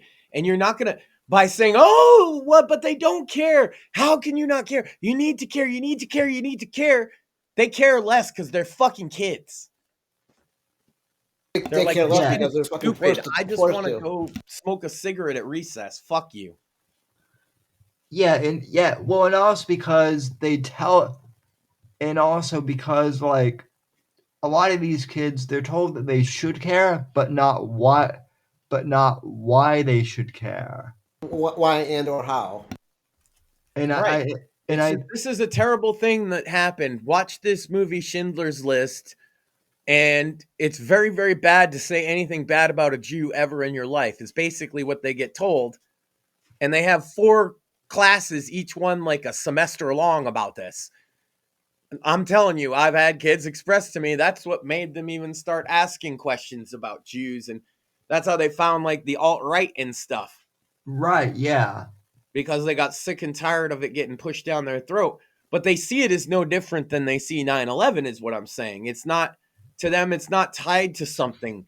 The boomers have this like, it's tied to hatred. It's tied to, you got to remember about the boomers as well. Their parents were the ones that fought World War II, so they're a little closer to it. My grandfather fought in World War II. He hated Japanese people, but he got over it. Right, By the time I was born, I never saw him hate Japanese people. But right. my parents' generation, he used to say Jap this, gook that, fucking all that stuff. He didn't like them very Yep, much. yep, same with my grandfather. But like that's what I'm But he saying. grew out of it. But he also would kraut this and fucking Nazi that. And the kids picked that up, and they knew that the worst villain of all was Nazis, and the boomers have that more ingrained in them than anybody else. We millennials have understood that there's other villains besides just one guy with a mustache. The weird thing too is if you And look for like Zoomers, he might as well be a cartoon character. yeah. The weird thing though Because too that's is what that they're made of them. the weird thing though too is that Che Guevara and Mao were both around like when the boomers were like growing up like in the 50s and 60s. They killed like way more people, like way more, and yet the boomers don't like if they talk at them, it's kind of like whatever, or something. But Hitler was the worst, guy ever. Well, and then you also Um, had Stalin, Lenin. yeah, You could talk about the Khmer Rouge. You could talk about, that's one that doesn't get talked about. I happen to know many of her friends, as well as the people I grew up with, are Cambodian. We had a little small Cambodian influx in the 80s that were fleeing the 70s and 80s that were fleeing the Khmer Rouge, which is an awful communist dictatorship. Sam, are you familiar with the killing fields? yes. Yeah, it's a terrible. They would kill all the rice farmers, and they thought. Well, at first they thought that they could make the smartest people do all the labor. It was like, oh, we'll get the ivory tower people. So all the rich people and all the people with degrees and stuff, they made them work in the farms, and then they brought all the other people to the city to do city jobs. They thought that would be a bright idea, communism, as you know. And then they realized that there were the smart people. Just sending them to the farms wasn't enough, so they just started killing them. But they were poor because they were communists and they didn't have enough food. That's part of why they started killing them, but also just because they were smart. And then they also decreed not just anybody with a degree, but also if you had glasses or any indicator. But glasses is the funniest one because glasses doesn't actually make you smart. But they decided to kill people with glasses and things. And they started running out of bullets. So they decreed that you couldn't waste a bullet on them. You had to beat them with the butt of your rifle. That's what these people escaped. And it's funny that the people that I know that did escape that, big time patriots here. Of course, they didn't come illegally. They came as actual refugees because that's what they were fleeing. And they got their citizenship right away. And they're a great big part of this community. And yeah, if you want to see some people waving some flags, you look to that community. And they assimilated to American culture too. They love it, yeah. Right? Yeah, they still have their religion. They like we actually went to a wedding ceremony of their religion. I'm not even sure what the religion was, but it was cool. I mean, most Yeah. they all speak English though, like all of them, but some of them don't even speak Cambodian. Yeah, no, that is cool. Yeah, like once you get to the second and third generation, most of them don't even speak Cambodian anymore, or they speak it like not well. Well, like that's what I'm saying though. Like they kept their religion, they kept their traditions, and yet they still assimilated to America. And I think at the end of the day, like that's what a lot of Americans are. That's all we're asking is like Agreed. Yeah. yeah, you know. keep Well, your we tradi- welcomed those people because they were fleeing communism, just like the Cubans and Right. a lot of Russians. We're not a nation that doesn't take in refugees, but these are not refugees. These are not fleeing. Just assimilate into the culture. These people fleeing Cambodia were fleeing the fucking killing fields. They're called the killing fields because it was the bogs full of rice, and they would just let the bodies fall into the fucking rice bog. Yeah, it That's really why they were is. refugees. That's what they were coming from. I understand your country has the cartel. It's nothing like that. And why don't we just fight those cartels with you? I've been saying this for years. Let's make Mexico great again. Yeah, well, that's what Steve Stratton was saying too, and I mean, Steve's been on the podcast twice, and you know the one thing that he keeps bringing up that nobody wants to talk about is, unfortunately, a lot of the cartels are smuggling in drugs through these, illegal immigrant, Yeah. all these. And 88 in 10 or 4 in 5 women that cross that border get raped. Yeah, I never want anyone to forget that statistic because that's a part of the fucking journey. And if that's a part of the journey, then something's wrong. They're drug mules. And a lot of times they're indebted too once they get here to the cartel or the coyote or whoever. And a lot of times, particularly women, when I say they're raped, they're not just raped, they're smuggled in and then kept hostage here too as slaves. Yeah. This is all going on. These are bad people. These are some of the worst people in the world. My wife we were having a conversation today, and she even pointed out there was an incident where a reporter wrote a story about a cartel a few years. This was the Zetas cartel, and they don't exist anymore. But the Zetas cut her head off and everybody also in the Walmart she was in and left them in a pile outside with a note saying, "Don't report on us." That's what would happen when you stand up to these motherfuckers. And they have the federales in their pocket because they outgun them anyway. So take the money or fight us. You can't fight us. We have tanks. We have people inside anyway. They won't fight us. We're paying them off. You want to be the one good cop? You'll be the one dead cop. That's how it is. Yeah. It needs to fucking change. I feel from, like, my wife knows.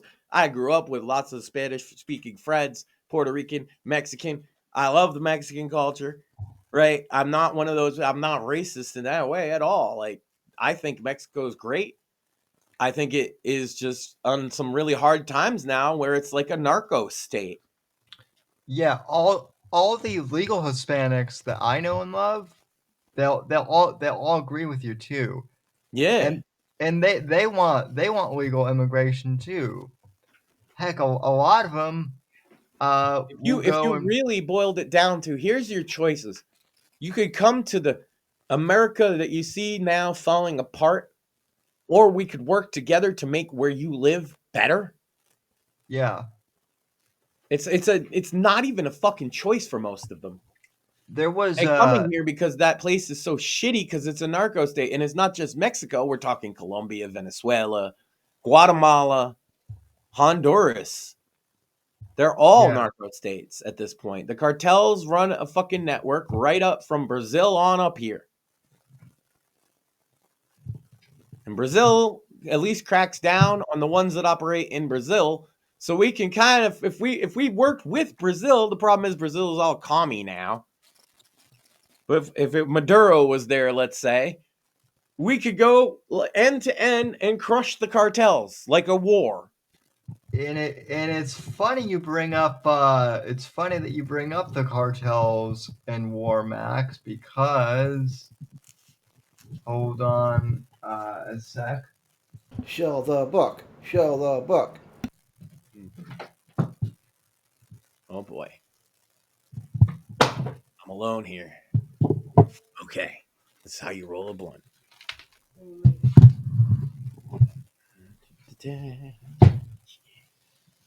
I don't know what's You're in. never alone, Max. He better have his pants on when he comes back. Oh my god. Well, you never know. Sam comes back in just a Speedo all oiled up to sell his book. God. Take off your pants and jacket. Yeah, leather jacket, sunglasses, and a Speedo. Lots of oil, baby oil. He has to get it from Puffy, though. It's all sold out because Puffy done bought it all. Now that he's out of jail. Oh, sorry. He's not out of jail, is he? So you were talking about cartels, and I think it's interesting because you're saying we need to fight the drug cartels, and you're right, Max. And so I created a character, Jason Miller, who actually took on the cartels True. in Night of the Vigilante. Best-selling book. This is actually objectively now like my best-selling title that came out like earlier this year. If you want a good Best-selling novel from the award-winning author Sam Whitfield.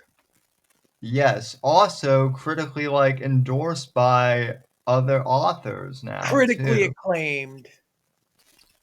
Best-selling. So Night of the Vigilante. award-winning- By the way, that's definitely going to be nominated for a Tim this year. Well, good. And then so we have Jason Miller, Night of the Vigilante, and then we have the newly released, well, not newly anymore, but the more recently released Sins the Assassin, which was endorsed by a friend of the show, Travis Davis. And, it's hasn't sold quite as well, but it's been heavily reviewed, so I appreciate that. And, book 4 in the series, this is my longest novel so far. And the nicest cover. And that's saying. Yeah, so got the books. Doug Green narrates the audiobooks for both of these and does a fantastic job. So, And check it out. Pretty soon, Sam, I was thinking that we could put out surveys for the Tim Awards this year to people we know and actually have a voting. I like it. There will be an academy. It won't just be me drunk picking who the winner is. Not all. Some of them will definitely be that. Well, no, it'll be you, and it'll be other friends of the show drunk voting. That's right. Everybody like that. You got to be vote drunk, vote often.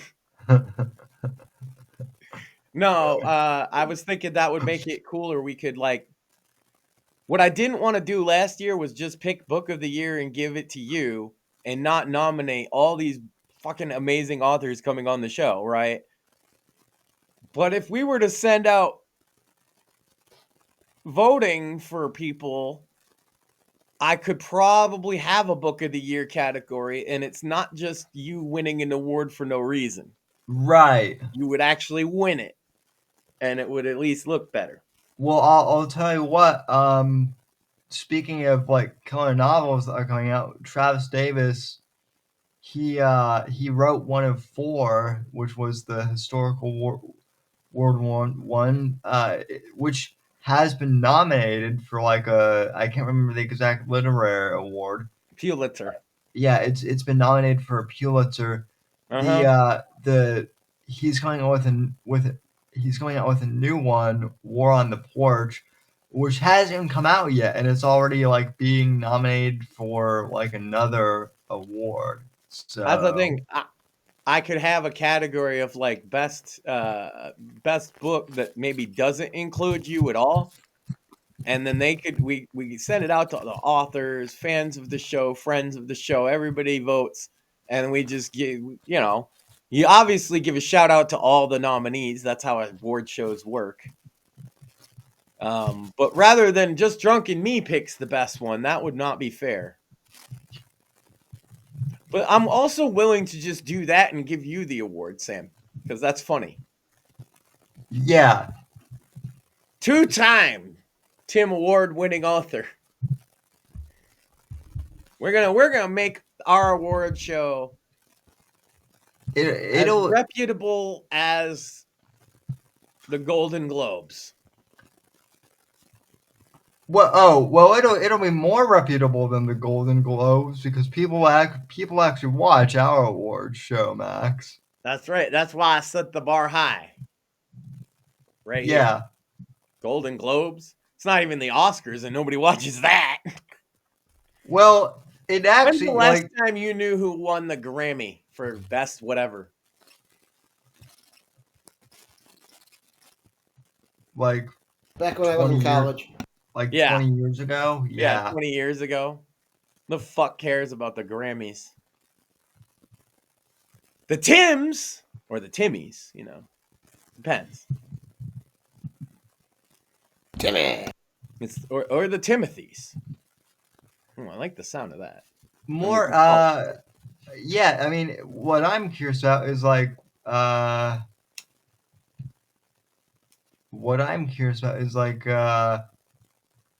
everyone's game of the year this year because man, there actually are some contenders. That's why I want to open it to actual there's so many books that have been promoted on this show that it would be fun to just throw them all in a category. That way we shout them all out. And the winner will be by vote. That way it's like, it is what it is. I'll show the results and all that. Mm-hmm. Just think it early because that's the end of the year kind of thing. And there's probably going to be several more books. And I'll nominate. That's the thing. For best novel that's not by you, we'll put them all in a category. Yeah, well, that's going to be tough because, like, I will say, some heavy hitters in there, yeah.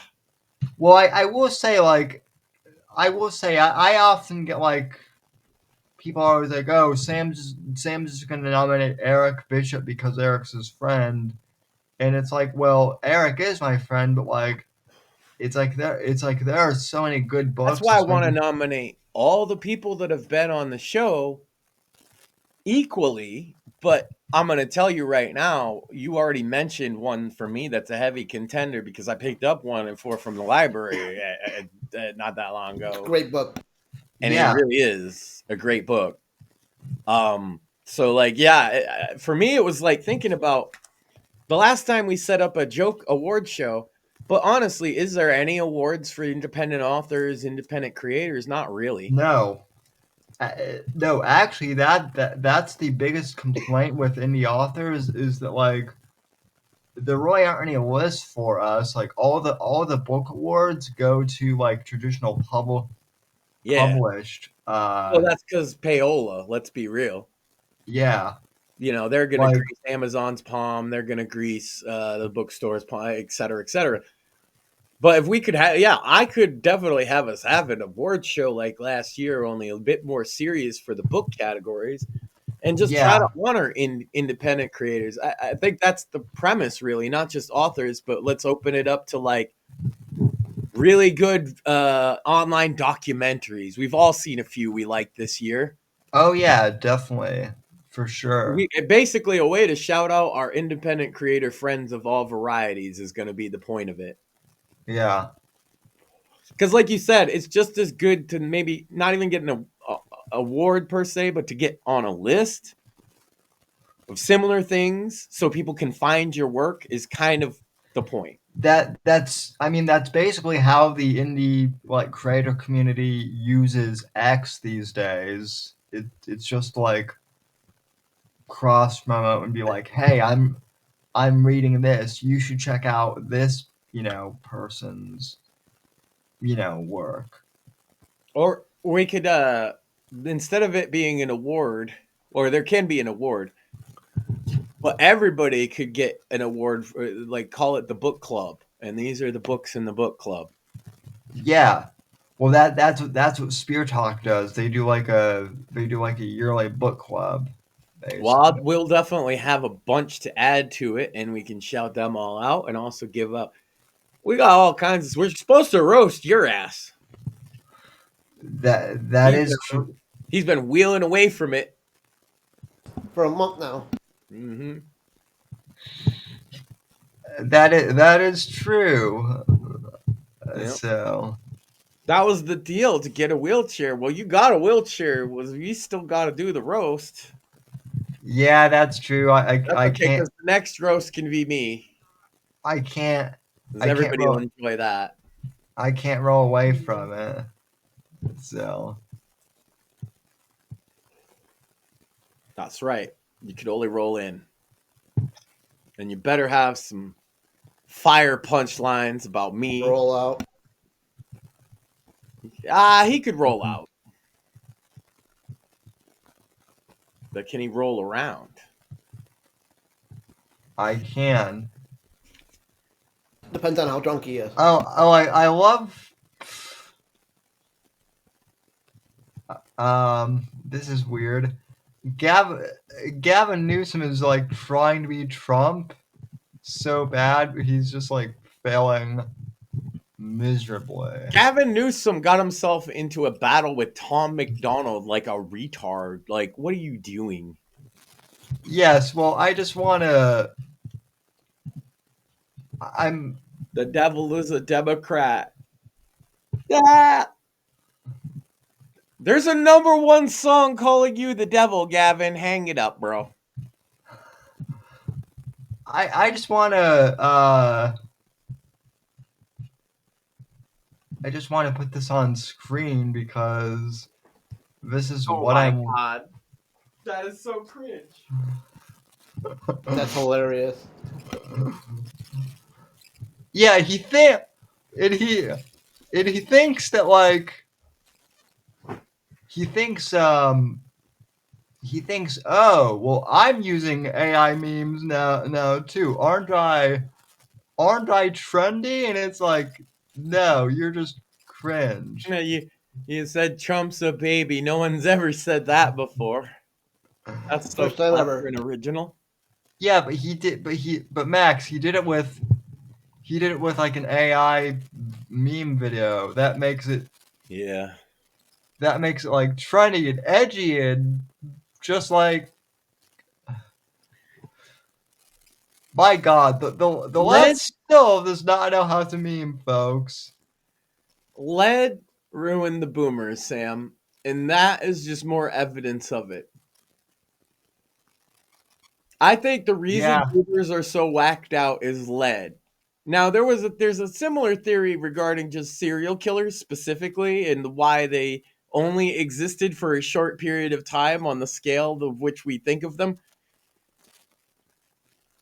They think it's lead. I think all boomer fucking wackiness is because they spent from birth until like college breathing, drinking, and eating lead. And they're all a little whacked because of it. Yeah. And the worst of the worst, it like, because lead's a neurotoxin, right? The worst of the worst, they're already like abused kid, bullied and all this shit. It pushes them over the edge to turn into John Wayne fucking Gacy. But like for the average boomer, it makes them like believe idiotic shit on Facebook. Yeah. And also be completely unable to understand technology, even though the people older than them can get it. Like, you ever show a phone to Greatest Generation? It doesn't take nearly as much to get them to understand it as it does a fucking boomer. And they will remember their motherfucking password. Unless they got dementia or something, they're going to remember their fucking password. Not a boomer. What boomer do you know knows their fucking password, Sam? None. And the Go worst ask part a of it, boomer right now. What's your password? Audience, you can Password. try that out. I'll wait. No, the worst part of it is like boomers are usually like password is password or something like that. If they know their password.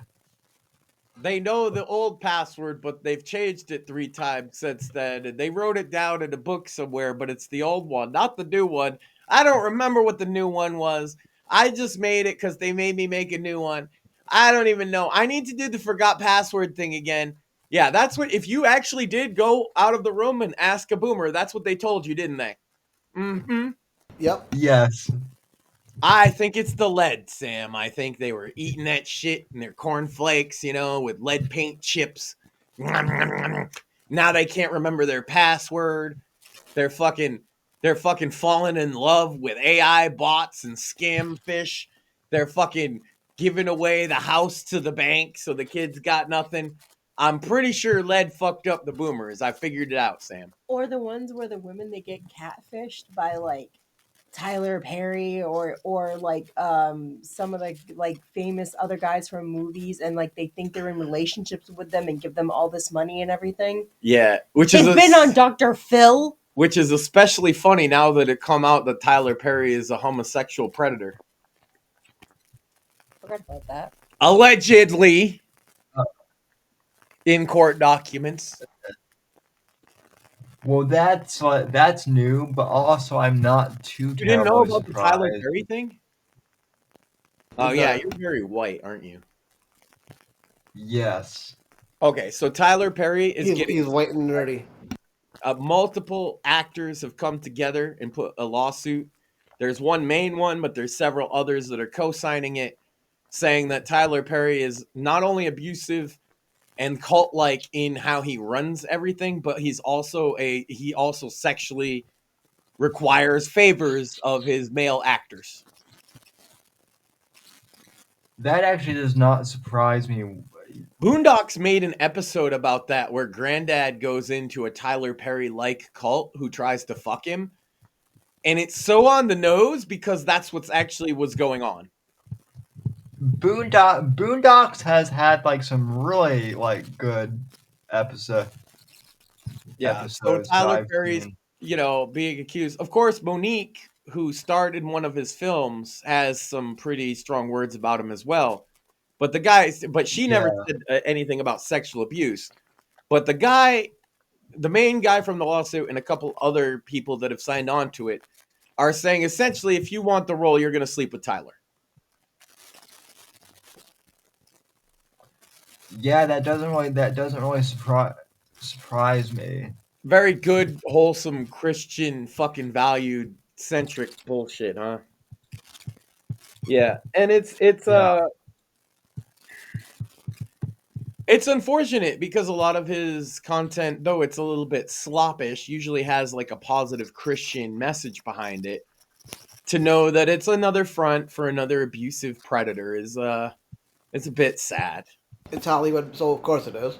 Yeah, no, it is. I mean, like, that him and Oprah played gatekeeper for any young black talent for about 10 years. more than that. I do know I because a few of the kids I went to college with, like in film studies class, who are black, they basically said that like Tyler Perry is basically like the gatekeeper of like like Yeah, if you're in acting, comedy, or music, you're gonna come across Oprah or Tyler Perry at some point before you hit the big time, and they decide whether you get that break or not. well, yeah, and my one friend asked me like my one friend. Keep in mind this was like Maybe 10 years. Quincy Jones would be the other one, right? Well, yeah, but like my friend brought up a good point. Is like he's like, Sam, like name me another black director who's like on the mainstream besides Tyler Perry. Right. And well, and that's You why Quincy Jones would be the other one because he was the mainstream music guy. And right. as we know, very openly now, lots of people accused Quincy Jones of young men accused him of sexual abuse. Oprah's never been accused of sexual abuse. However, she has been accused of covering it up. And another one is, I will point out, if you ever look into it, there was one time that she had another host from her network ambush DMX and Yeah, accused him of being a junkie and being a bad father and things. I've never. I've never liked Oprah. She's always come off as like very snobby and holier Yeah. and like holier than thou. Always to me. Like DMX had his struggles, right? But he was clean and doing well in his life, and they found his estranged son, and they gassed his son up like, "Oh, he's a bad dad. You need to tell him off." And then they were like right to his face, calling him a drug addict, saying he was high right now. He's like, "This is gonna be on TV. This is like you're ruining my reputation right now, bitch." Well, So he flips out because he's from the streets, right? X was as real. That's why he got gate kept out of so much shit, because X was the realest motherfucker ever to step in the entertainment industry. He was who he I said he know. was. I mean, I know people say, I know that people say that, well, Oprah is the reason why Dr. Phil is, well known, and that's true. But let me ask people this: did Oprah like come to Dr. Phil's defense once when Dr. Phil was saying, "Hey, we maybe should look at transgender, ism as a She mental"? sure ain't defending him when he's playing Pokemon Gotta Catch 'Em All at the border. Nope. You seen him out there with the ICE agents? Yeah, she I ain't gonna I be I happy about that. I have. No, Phil, like, look, I know people think that Dr. Phil is a meme, and he is. But like he's actually had like some great podcasts and like great You have to go back, okay? No, we don't want you here. We're full, okay? You're gonna have to go home. You're gonna have to pull yourself up by your bootstrap. It'll be okay. Oh my god, do you remember when oh my god, the fucking what is her name? Alexia Cortez, whatever the fuck her name is. AOC? AOC. Do you remember when she was actually talking to that guy who was in charge of all that and was made a comment about that at that? Oh, you know that it's actually like impossible or something to pull yourself up by your like she was actually trying to like debunk that fucking statement. And I remember watching that and just being like, she's gonna be the dumbest bitch I fucking know. Oh my god, it's a garbage disposal. I had no idea what those were. Bitch, I didn't have one either, but I knew what the fuck they were. How dumb do you think people are? I I honest I honestly thought for a long time that she was trolling with how stupid she was, and then I'm like, no, I'm like, I guess some people really are I guess some people really are that stupid. I realized that no, she was not trolling people when I found out she did lives on Yep, she's whatever just fucking dumb. platform it was. And I was like, all right, Insta. Yeah. let's go see her in like her natural habitat. And I remember specifically she was like building something, a bookcase or some shit IKEA like furniture, that. yeah. And she had popcorn and she had a glass of wine. And I was just listening to her talk. And she was spewing some of the same bullshit, lying about where she was from and everything. Oh my God, so many people from her hometown called her the fuck out, showed pictures of her yearbook. Oh my God, it was wonderful. But I'm just like, oh my God, no, she really is that dumb. Listen to her voice. No, she really is that dumb. Oh, So I want to say yes and no.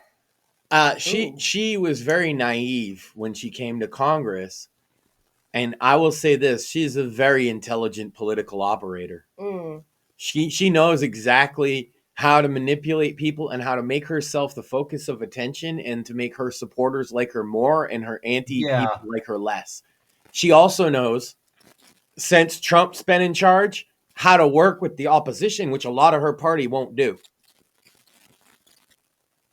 She Yeah. has crossed the aisle for certain things since Trump has been True. president.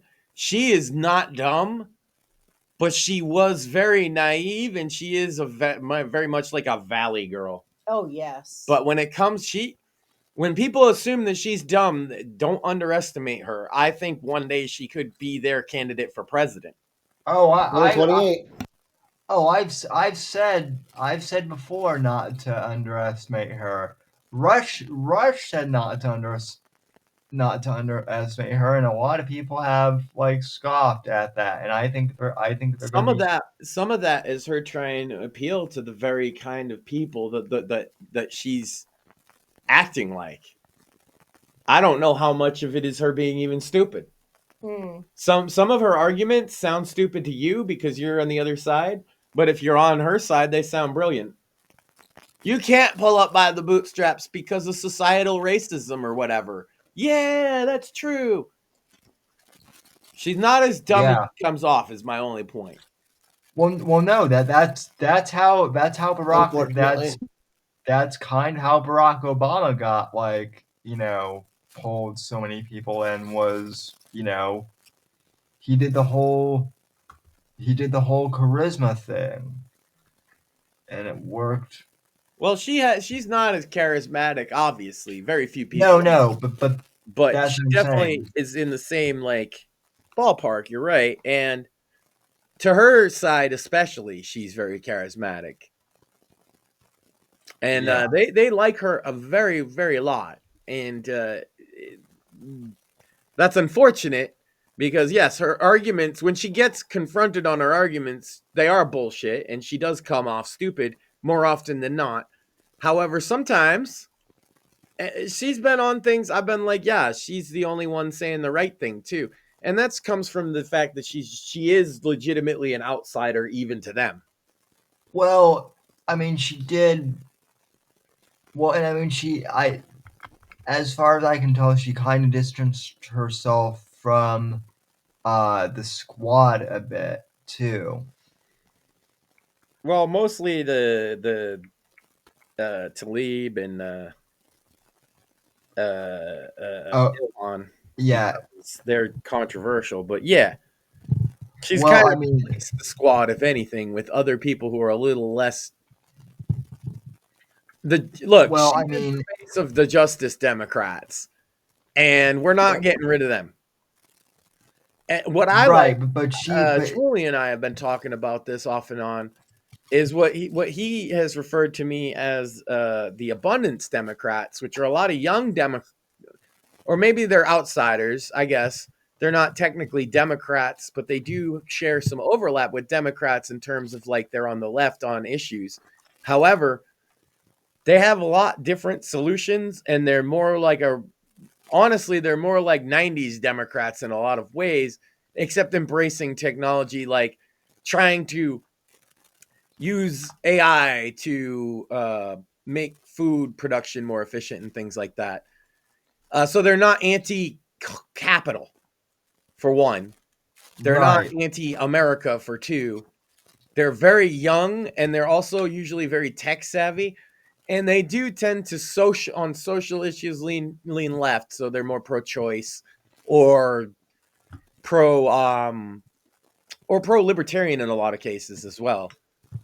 So like, I'm glad to see there is a core populist left cropping up outside of that for younger people, because that's good for the future. When we have the populist right and the populist left arguing, we can get back to actually getting shit done. Because we've been taken over by these special interest lobbies for longer than we've all been alive. Yeah.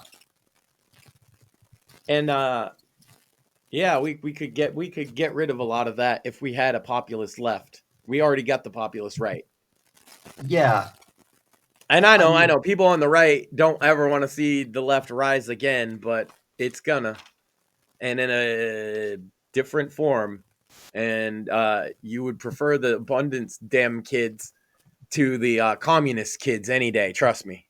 Well, that's what I'm saying. I don't. That's what I'm saying. I don't even mind. I don't even mind the left. I just don't want the.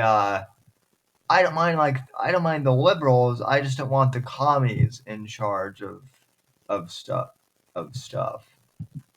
Like, I actually want the Democrats to be competitive with the Republicans for ideas. Well, I want, and I think Mort, has even said this before. I want the both parties to present me their ideas and decide which one's better. And right now, Yes. the Dems aren't even really presenting you anything in particular. Yeah. Well, yeah. So No. really, the only thing they present is Trump bad. Yeah. Yeah. And then Trump bad. at one point, by the way, I want to point out to anybody that this is new or you haven't heard more before. At one point, you kind of agreed. Yeah. Yeah. Before 2020, I agreed. Yeah, and so obviously that didn't work long term, because just screaming Trump bad didn't offer you anything. And at least Trump was on the other side saying, well, yeah, I offer this, this, and this. I didn't leave the left. The left left me. Yeah. It's like, if you're not a special interest group, and even then, you guys are. That's the funny part. You guys are a special interest group that the left used to represent. Yeah. Well, But because we're individualists and not collectivists. Sam's always been conservative, but more, it's exactly what you're saying. They just left you behind. Yep. Yeah. That's what I would Because say though. I'm not a collectivist. Yeah. Is like they've never. Is like. Yeah, they left the disabled. I think I said this before. I think I said this before, but legitimately, my aunt was afraid that I was going to vote for Biden in 2020. It's like you're like, yes, I want fucking wheelchair ramps and handicap bathrooms. That doesn't mean I want communism. Facts. You fucking, and right. And that's basically the offer the left is offering you at this point. Exactly. If you want wheelchair ramps, you're going to have to get communism. Well, actually, we've had the wheelchair ramps for a while, and we didn't have communism, so go fuck yourself. Yeah, we've had the 90s, so fuck off. Yeah, it's not that. It's like, well, you can have wheelchair ramps, but you also you'll also get communism and trannies, and Right. you're gonna need to suck a dick. And if you don't want to suck a dick, the trannies are gonna get priority over everything. Right. Yeah. If you don't want to suck a dick, your wheelchair, it's going to cost you. Yeah. It'll cost you sucking a dick and getting rid of your dick, or you got to pay like $15,000, which is, you pick your poison.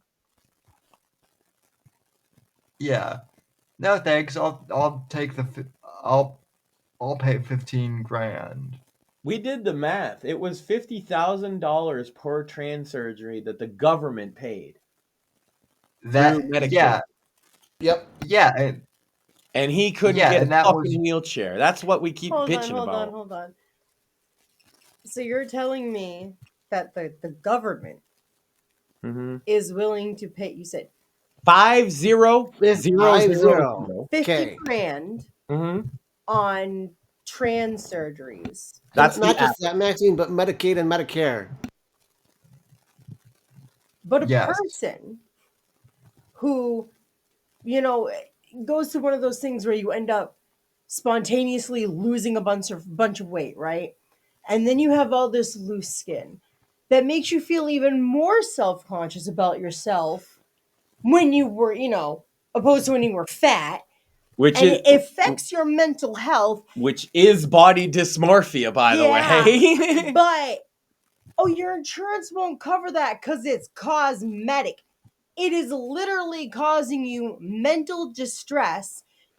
Your therapist, doctors, other people say it to you, and you're just like, well, wait, they won't cover it. It's cosmetic. They don't care if I'm gonna go kill myself later. But hey, that dude wants to be a woman. Let's go chop his dick off for 50 grand. Okay. Hey, taxpayers, you're paying for that. Yes.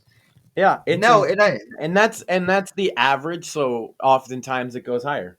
Oh, I'm actually and Maxine, I am actually glad that you bring up that you brought up that specific instance One because quick thing, Sam, that has stopped. They aren't doing that anymore. well, good. They should have. State insurance providers still might, depending on what state you're in, but Medicare and Medicaid are no longer doing transitions. Not They in never should have. not in Florida. They're not. But In no, California, they still are, and it's on the California taxpayer dime. But well, yeah. Well, no, but I am glad that Maxine brought that up brought up that other example because whenever people think of body dysmorphia now, they think of the whole trans thing because of how that's just sucked up the cultural zeitgeist. But there are other forms of body dysmorphia that don't get. I imagine anorexia is a form of body dysmorphia. I don't want to intrude, guys, but I imagine you've both felt some level of "I wish my body was different" before in your life, because I have. I wish my body worked. Oh yeah, definitely. Well, like I've talked about when like dating women and getting rejected because The immediate assumption is you can't walk, you can't fuck. yeah, Right. you Yeah, don't and that's a level of the same kind of anxiety. yeah That's why it's so absurd that they're just like, oh, well, this one kind of body dysmorphia is let's bend over the whole world backwards to fix you. But Yeah. everybody else, Fuck everybody else. Yeah, I've experienced and do actually experience that same thing with my toe still. Oh yeah, Where I mean, because I have to, like, I still have issues with, like, you got to learn how to walk on it right, so you end up getting callus build up on your toe. It's Phantom annoying. Got to keep it clean. she all also that crap. sometimes screams in pain about the toe that's not there. Yeah. So like I'll look at my foot when I take my sock off, and it's like, I know that's my foot, but that's not my foot. That's not my toe. right. I No, don't know what the fuck your that toe is, still but you that's still not had the big me. toe. And then the phantom pain, dude. When you feel your fucking toenail hurt, and it's not fucking there, it fucks with your brain so Yeah. much. I- dude. I've cried would've- over it before. I mean, when I say I can imagine, I can't imagine because I've never dealt with that. But like, yeah, I can imagine how dealing with that type of body dysmorphia can can fuck with you.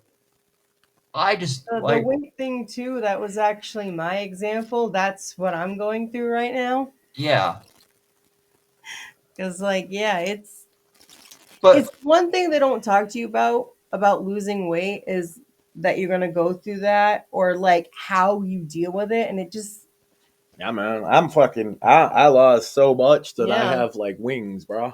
What am I supposed to do? And it's not like I don't have like That's I've one of been working my biceps. It's just there's extra there, you know. that honestly, Yeah. that's one of my biggest things is my arms. Like I'm always wearing stuff that covers my arms. That's my biggest insecurity, and it's just like Let's just put women it will get this. And there's even a song that like has this in their lyrics, and I was like, oh my god, this like touches my soul. Of like, if you could just take a fucking Sharpie and just draw, and then take a pair of scissors and just fucking cut that shit off. Just so much fucking better. But you can't do that because you'll bleed out and die. People. Right. Right. There's a reason why I don't wear shorts ever. Right, yeah. I was just gonna say that there's a reason why sometimes, like, there's a reason why Mort and I will wear pants in the summer in July. It's I because totally get that. Yeah. And that's the thing we've been talking about, right? Is like insurance don't cover this, it does cover that. Mental health is treated as an afterthought for even the mental health part of that industry. yeah. You know, they're there to process you and get you out. Well, yeah, and And that's before they'll snitch on you to your employer or whoever else that's depending, and that's a yeah. scary Well, and that's too.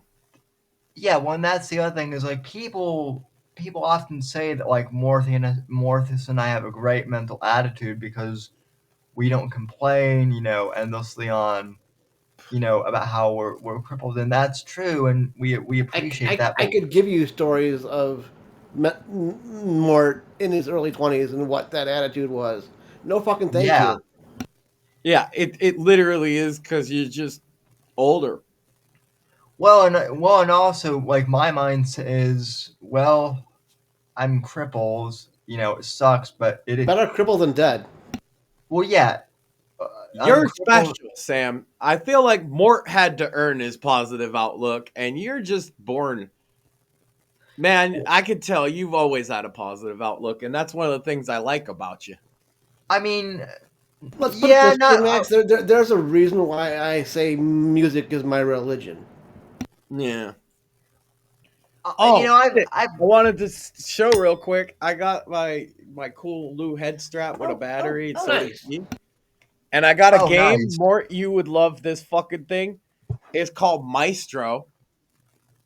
And you are the composer of an orchestra. Oh, nice. And it uses just your hands. That sounds sick. And check it out. It lights up and changes color. Nice. So cool. And we won't have battery problems, and they're much I got more stickers comfortable. on mine. I think I know. I might be asking Santa for Christmas this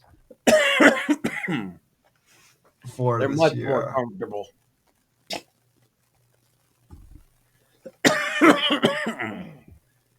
We're definitely gonna fuck around with those these weekend now that we got the straps and stuff.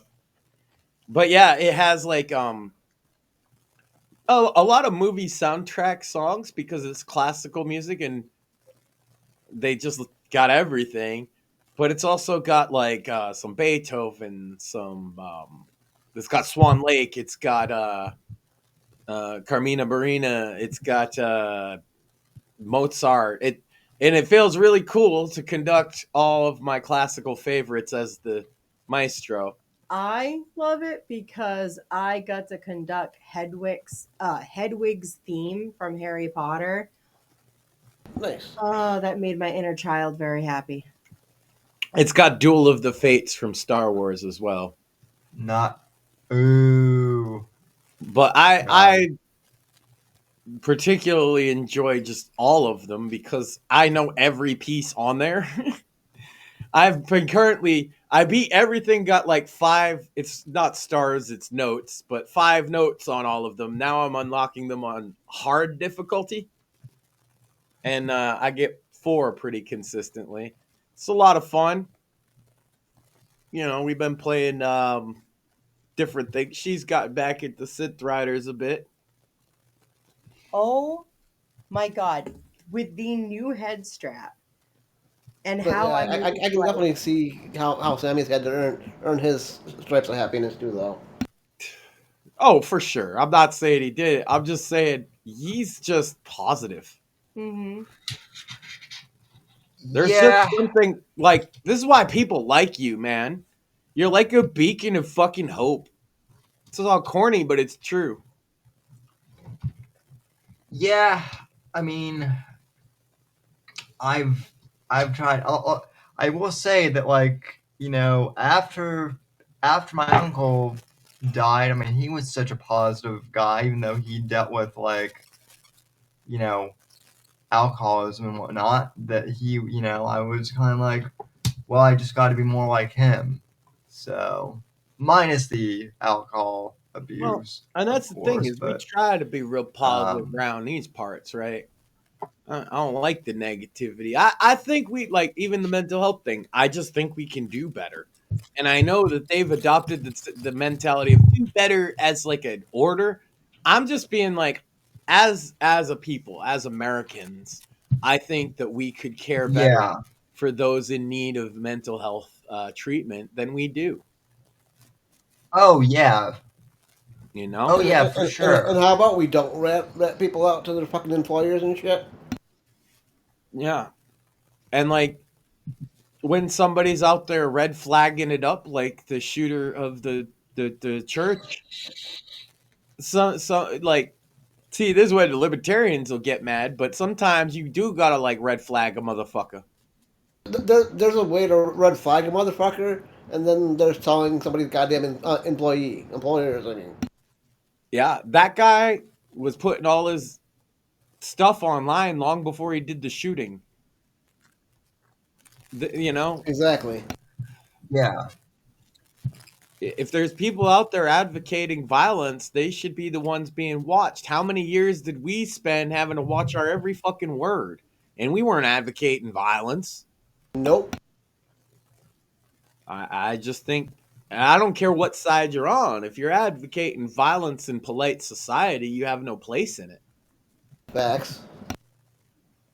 And that's true of the Palestinian guy or Palestinian protester that burned Jewish people alive, as it is for the trans shooters that have shot up multiple religious institutions in recent years. And I think that Fuck a I ton. guarantee you, there were red flags in all of those cases that weren't Of course, looked there always is. at. And another thing is we could just look out for our brother a little bit better, like the people in our lives, so to speak. But I mean, yeah, More and I talk fairly often, so Facts. it's rough out here, and we gotta. I think we're through the worst of the fucking 2010, early 2020s, and COVID nonsense is behind us. People are more open to not being retarded. that's true. The word retard, though, will never not be funny, though. And it'll never not be the word that people use when you act like a retard. Yep. In fact, it was a good thing to not use it as a medical term anymore and just use it as an insult. Like idiot. Idiot used to be a Yeah. medical term before retard. Before that, they were called like criminally stupid or something like that. Like, yeah, it's okay to trash those words because they become mean-spirited. And I think, intellectually disabled, all of these things are fine by me. And I do think they're more honest too. And you know what bothers me about It's why I'm okay with the word cripple, because the word has its legitimate uses. The only time it pisses me off is if you're using it as a pointed insult. which even then, if it's coming from somebody you fucking like, you take it as not an insult. Right. And well, Like, but, you damn cripple, you'd just laugh if I said it because you're like, well, yeah, but, I am. What of it?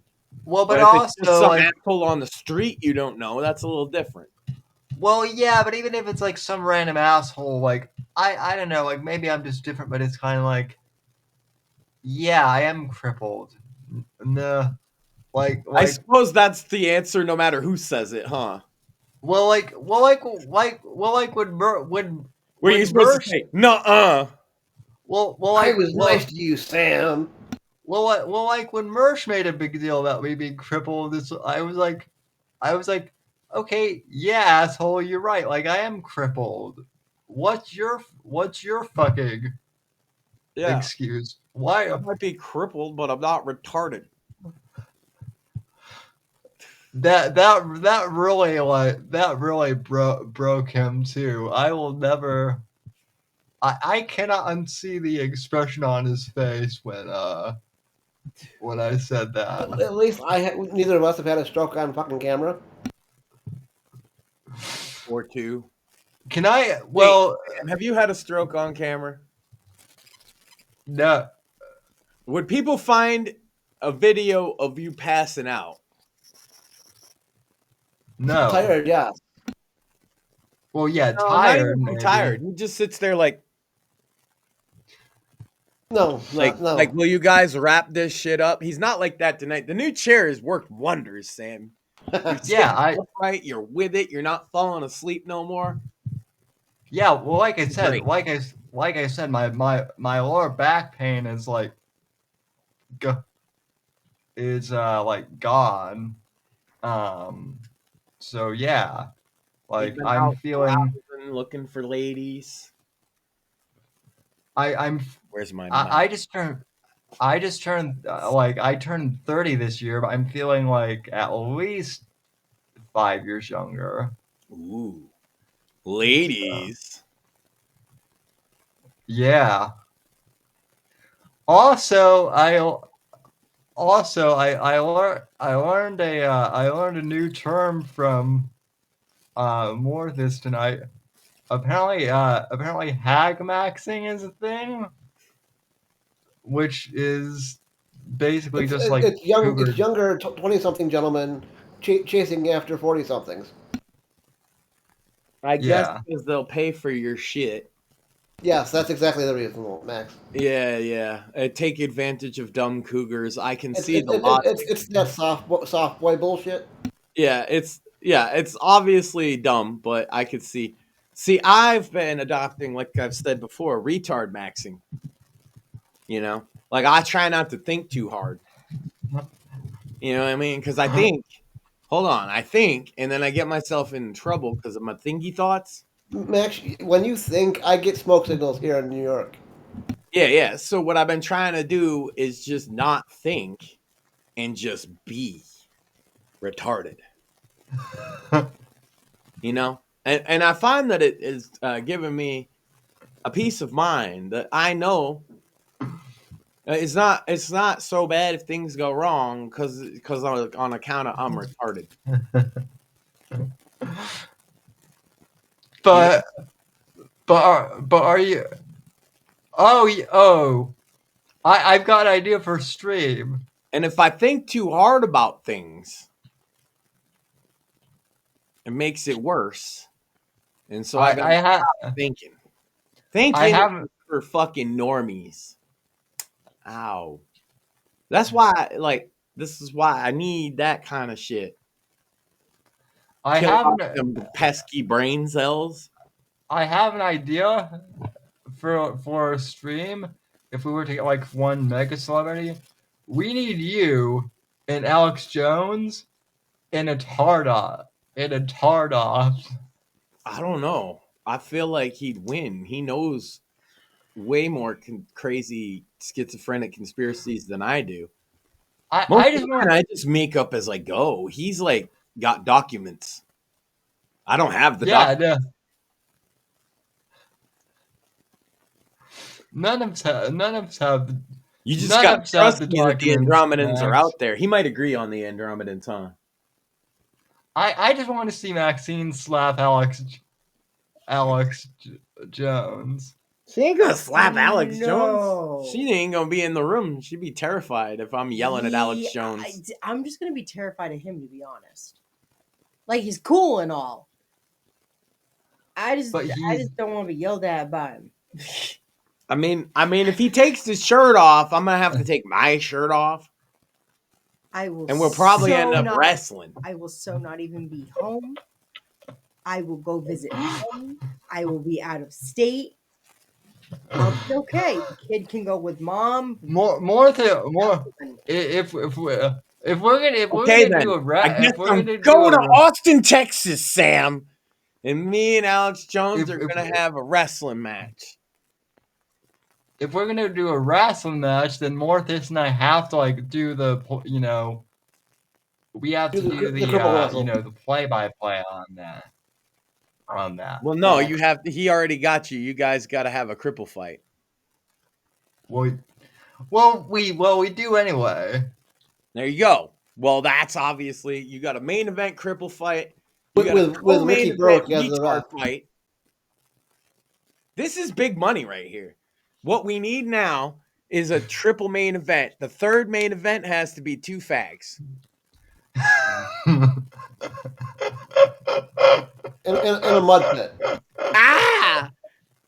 Well, hold on. Hear me out, right? So you got like it's like the night of cripples, retards, and homosexuals. Is that better? No, because it doesn't sound as Fags. good. The night of cripples, retards, and fags. Triple main event. Ah! Getting hit like that because I don't want to break these nails that I just put on. Well, you don't have to hit me at all. I would disappoint Mort, But not me. but I care more about not disappointing Mort. Oh, okay. Well, the night of cripples, retards, and queers. Fagulas?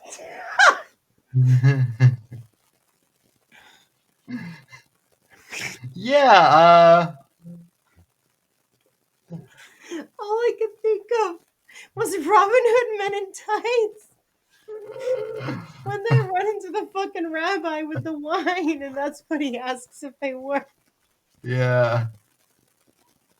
Oh god, I fucking love that movie. Okay. So there we have it. The night of cripples, retards, and fagulas. And we'll have a tranny fight a gay guy for the crown of the king of the LGBTQ plus.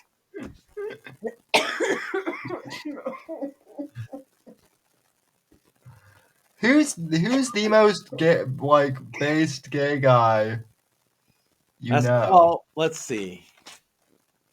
Milo says he's not gay anymore. That's a lie. But I already said it. You can't unsuck a dick, so he's definitely a fag. Well, now Jesus might forgive him for it. I'm just saying he's still gay. Oh my god. Facts. All right? well, can we get Milo versus Dylan Manvaney then? Because I feel like that's the title card we need. I think that it would be more fair, and like his stars on the rise now is to get Nick Fuentes to be our gay guy. You know what I mean? And then he can fight Dylan Mulvaney on behalf of the trans community, right? And then the winner gets to be the Ultra King of gay.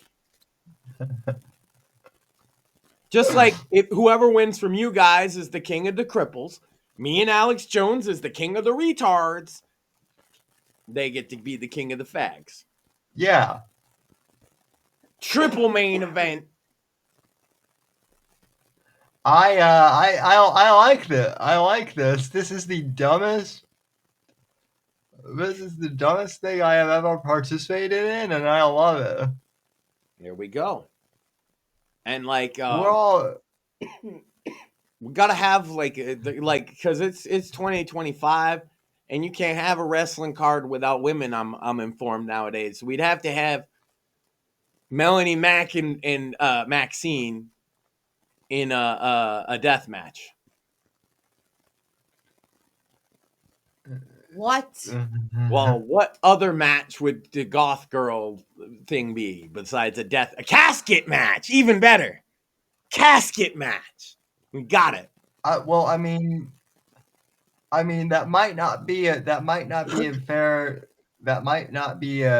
fair fight because Melanie Mack would just melt upon seeing Maxine.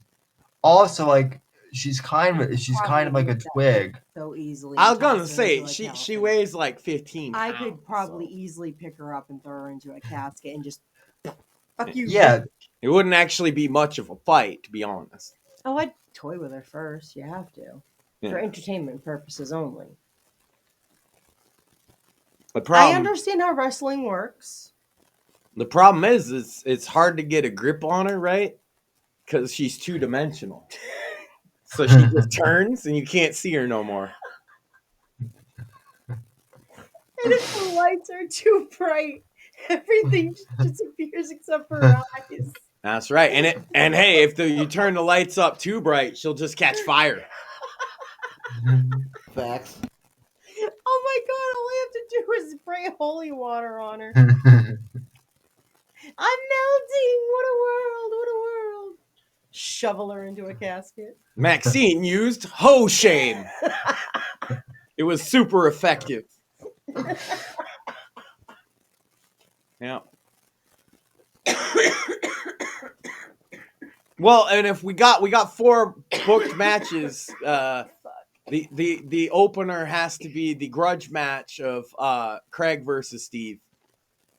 yes. Finally, just have them duke it out. The engineer. I've told them they just need to duke it out. I mean, Yeah. you know, Look at there's been killing me. 15 rounds bare knuckle boxing. That's Craig. and there Steve. Oh my god. You know it's bad when I like it and I'm like adding shit to it. Like that now, oh god. That's right. See, motherfuckers fantasy book WWE.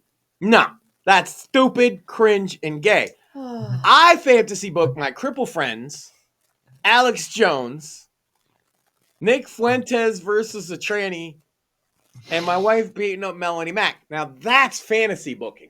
Max, did you hear that there's like a Nick Fuentes multiverse now? Have you No, and he's gay in all of them. That's crazy. well, yes, but it's more than that. There's also a British Nick Fuentes now, and there's like an Italian Nick Fuentes, and apparently, Oh my God, they're like, that's how homosexuals multiply. I never knew that. and apparently, American Nick Fuentes is mad with British Nick Fuentes because. So it's like that Spider-Man meme, but gay. Yes. Yeah. Yes. That sounds fascinating. I am so glad I've not been on the internet that much. No. Think of Into the Spider-Verse, but terrible, lame, and gay. And gay. So Spider-Verse 2. Yes. I got it. This makes Spider-Verse 2 look good. And that's saying something. Well, you said lame and gay. That's Spider-Verse 2. I know. And I'm saying made it and gay. And I'm saying that it's like 10 times that. Oh, right, because there's Fuentes, so they can't put a chick in it. Right. God, so it's extra gay. Yeah. Yeah, because he's allergic to girls. Yeah, no spider Gwen in this one. That's why he can't hook up with Andrew Tate and make like the Hydra of degeneracy, is because Andrew Tate likes girls too much because he abuses them. But Nick Fuentes, he can't even be in the same space as a girl. You can tell by how he makes a punch. You've seen it. He tucks his little fisty in and he throws it like he's 5. He goes, What? He did that. He tucks his thumb? He tucked his thumb. Bitch, that's how you break your thumb. It goes on the fucking outside like this. There was an episode. My dad taught me that when I was like 5. No, there was an episode of this show where that footage came out. Sam and Mort will both back me up, where we just laughed about his fucking gay little punch for like an hour. Oh my god. It was just ruthless. Like, oh my god! Like both the cripple guys know how to throw a fucking punch. What kind of man do you think that? And then we looked up his age just because I thought he was younger, and it turned out he was like 25, and he's throwing punches with the tucked in. They take him seriously now. Can you believe this? There's people taking him seriously. Oh man. Sam Hyde had him on for an interview, and I'm like, Sam, did you invite him to go boxing like you did with iDubbbz? Because I bet you if you did, you would have a different opinion. If you judge a man by how he boxes, then you're going to think Nick Fuentes is a loser. For sure. To be fair though, Sam versus Nick might be like that Yeah, that but match. you got all them fish tanky guys. Even the girls, one of them could box him. Right, but that's what I'm saying. Like in boxing, it has to be like somewhat of a fair fight, right? Otherwise, like it's not going to be sanctioned at all. Like Fuentes versus Sanction. Sam fought iDubbbz under the overpass. He just took him for boxing training. That's all I'm saying. Once you learn that he can't throw a punch, you look at a man like a little bitch. yeah, that's true. Because I ask little kids, hey, make a fist, and they're like, ready to go. You know, I ask a crippled guy, make a fist, he's like, ready to go. I ask Nick Fuentes, and he's like, I'm gonna break my thumb. Actually, Well, probably more like, hey. I'm Nick Fuentes. And I went to college, so I talk like a woman. I fight him too, but that's not. I mean, that goes without saying. Was that little douchebag that started that fucking "your body, my choice" bullshit? Yeah, And then everybody fucking turned on him. And then the motherfucker came to his house and like shot a bunch of people. Yeah, he like murdered people. Yeah, that guy. And then also a guy from Pod Awful before that, a guy from Pod Awful came and he said, Nick's body, my choice. I'm going to rape Nick Fuentes on his sign. And he stood out there all day. Wow. Well, that's the logic, isn't it, Sam? He said, your body, my choice. So the Pod Awful people said, Nick's body, our choice. yeah. Goes both ways, I guess, Nick. He thinks he could get rid of consent. Well, it's not rape if he likes it. Oh. Yeah. It's only rape if he gets caught. That guy went and murdered 2 people, so I don't actually think it's all that funny. I'm not really sure what his goal was, but that whole situation's fucked up. But Nick Fuentes is a flaming homosexual, though. You know? Like, flaming. Yeah. Yeah.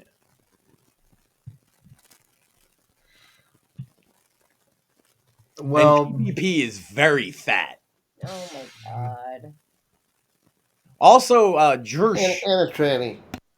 I want big shout out because Pod Awful's gotten himself in a little tiff with Josh of Kiwi Farms.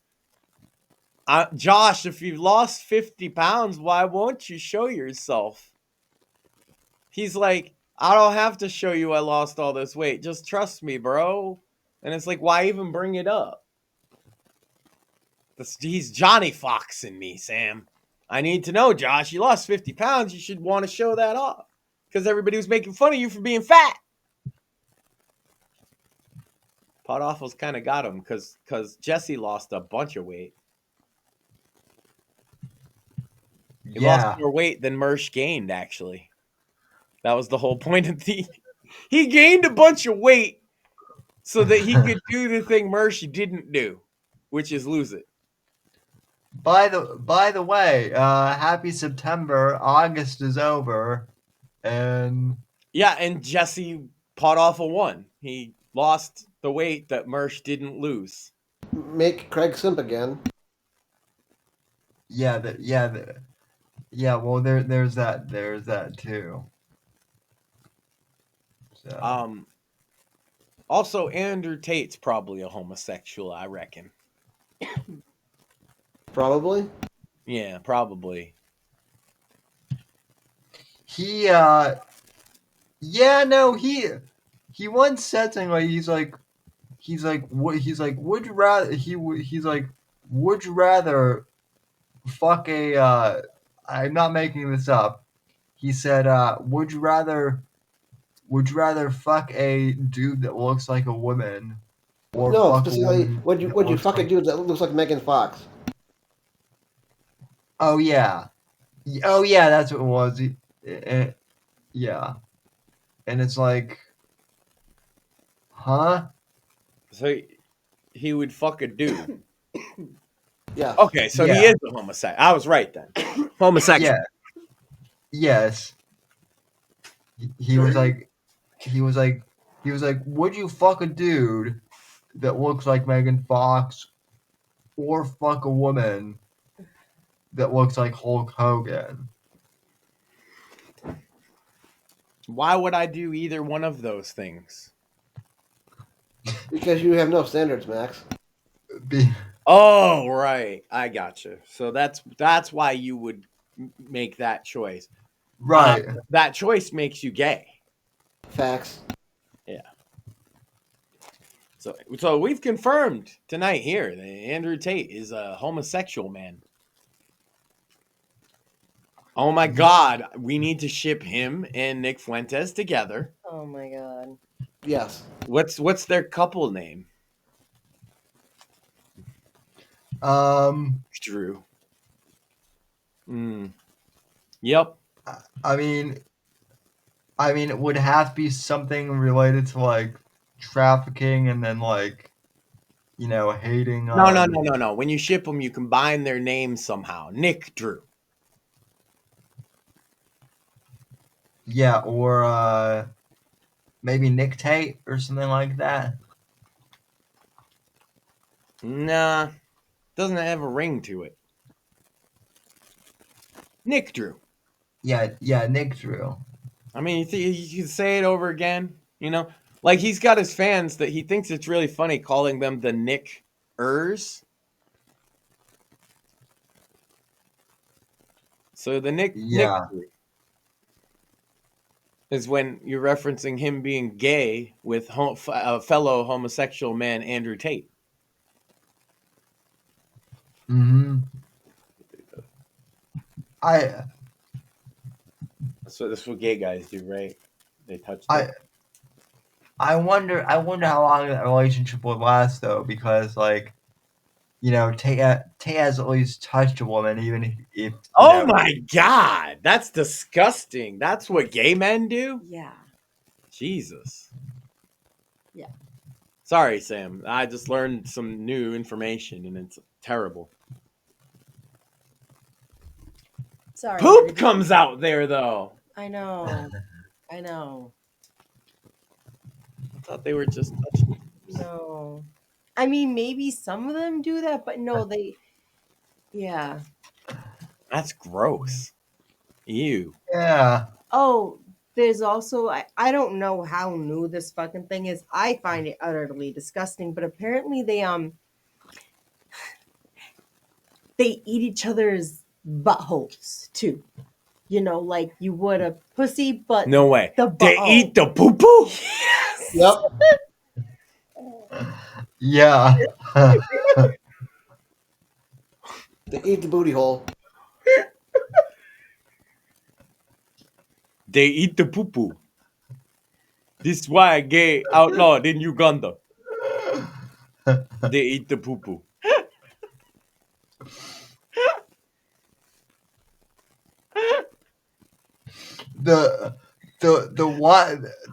Why are you gay meme? I feel like that needs to be played whenever Fuentes like comes. Today we're here with homosexual advocate. I forget the guy's name. The Kaboo. And today I have one question for you, sir. Why are you gay? That's the best. That's journalism right there. Oh my god. I always wanted to ask Yeah. somebody that, but it seems a little awkward. Why are you gay? Yeah, no, that is one thing that is kind of fun about like Africa and whatnot, right? It's like what is like none of those countries like there's no way to export trans or any of that stuff to Africa because they just have it doesn't even compute with them. Of course, Well, neither does. I mean, in Afghanistan they have Bakabazi, but that's not quite the same thing. Yeah, That's fair when they point. dress up the underage boys as women, make them dance, and then abuse them. Ew. Yeah, Yeah. So ancient tradition. We gotta really. I love when they tell you all these people are the same as us, and we gotta respect their traditions. And you look into it, and one of their traditions is raping children, and you're like, wait, I don't respect that one. Mhm. yeah. Turns out not all cultures are the same if you believe that raping children is a line in the sand that you don't cross. Because there's some cultures that think it's dandy. Not only that, but they can't fathom why you don't think it's Yeah, you yeah. know So you know what you do with those people, Sam? wood chipper. Move them next door to yourself, give them free services based on everybody else's taxpayer dime, and give them all the jobs too. Oh well, Clearly, they're better than you because they aren't from here. I liked my wood chipper idea better, but Oh well, I mean that seems to be a common sentiment these days. I wonder why. I wonder why people in England are a little upset about things. Big think here. Oh, it turns out don't rape our kids is a line in the sand that most people have a problem with. you When know you cross what? it and you do rape the kids. You know what? Like I'm rooting for I'm rooting for the Brits. You know, to Yeah, we'll see. I mean, they got a I hell think of a bunch of problems in front of them right now. I'll say that. yeah. I mean, I think the internet ID thing really like woke a lot of them up, and Yep. I hope it's not too late. Yeah, I was gonna Um, say it woke them up just in time to get themselves on a newfangled list. yeah,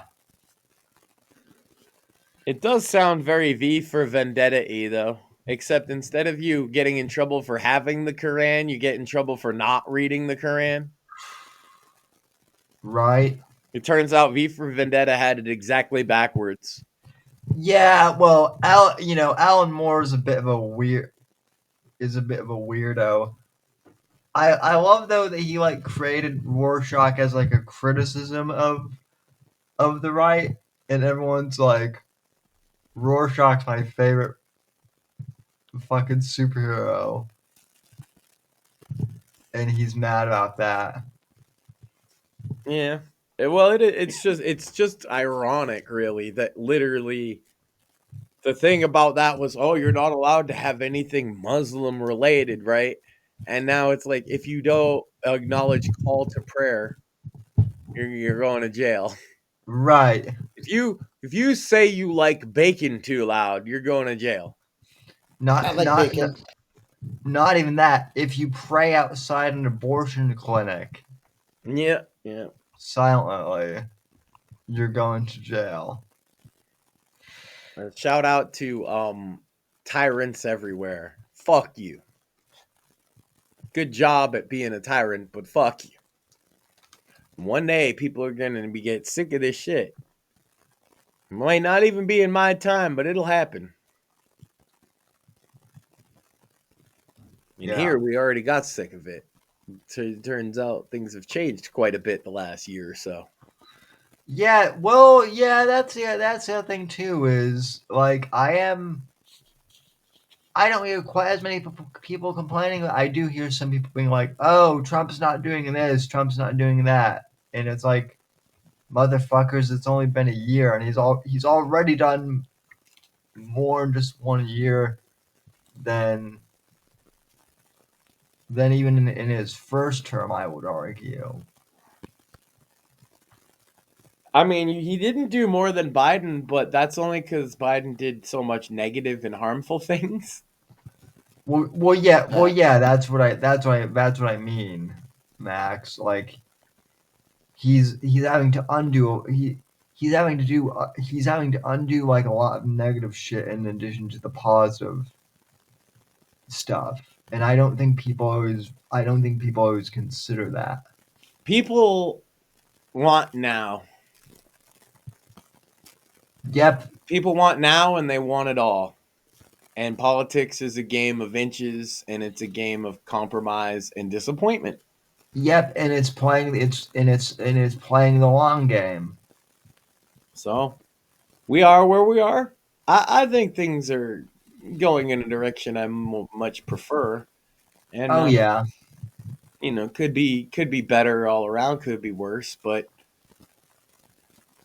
the moving away from this idea of everybody needs to be canceled and nobody can speak has been the most refreshing thing of all. It really has, especially in our you know for like us. Um, on that note, there is a YouTube channel now for the Whitfield Report author interviews, Oh snap! and it's actually gaining a little bit of traction. So Nice. I will. So for those on listening to this on Spotify and whatnot, I will link that in the show links and whatnot as I always do. For everything and Right to Offend Media and whatnot. So go check that out, and yeah, hopefully they don't take us down. But like Evan said, they haven't taken down the Fake and Todd podcast yet. So I'm gonna report you for being so damn positive. you know, Ow. for all I know, that's why YouTube banned me. I'm not even joking about that. And here you are being a repeat offender, Sam. This guy is saying too many positive things about his grandfather. Let's just we have to kill the stream. Kill it now. Bannovator. Yeah, it couldn't be all the drunken fucking rants about COVID. And the cripple feet. No, cripple feet will be allowed on YouTube. Cripple That's feet would sensational. probably be encouraged. That's right. Sam could become a Cripple camp. feet is probably a kink on YouTube. Yeah, some more. What are you? Right, wrong. What's the hold up? Never, Sam. Never.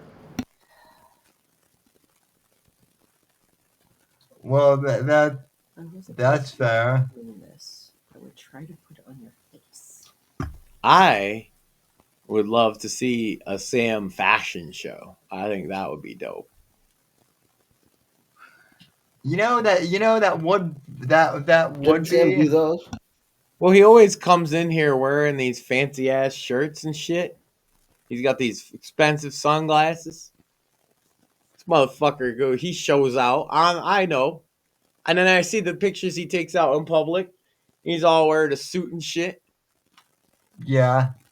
Fancy motherfucker over here. Although on occasion I'll have guests who like outshine me and do like 3-piece suits.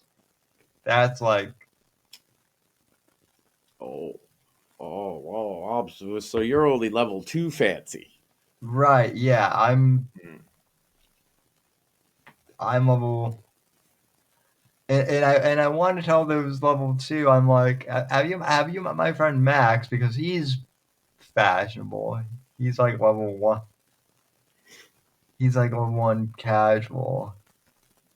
Damn. More is just more. He's a More just disembodied a voice. disembodied voice.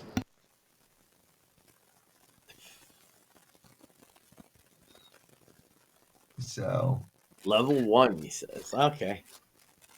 I never wear a suit. I figured that's level 0. well, yeah. You ever seen me wear a suit? Not even when we got married. Well, wore a tie and a button-down shirt. Yeah, I have seen him wear a tie, but yeah. Anyway, though, like you said, yeah, I think things are going good this year, mainly. So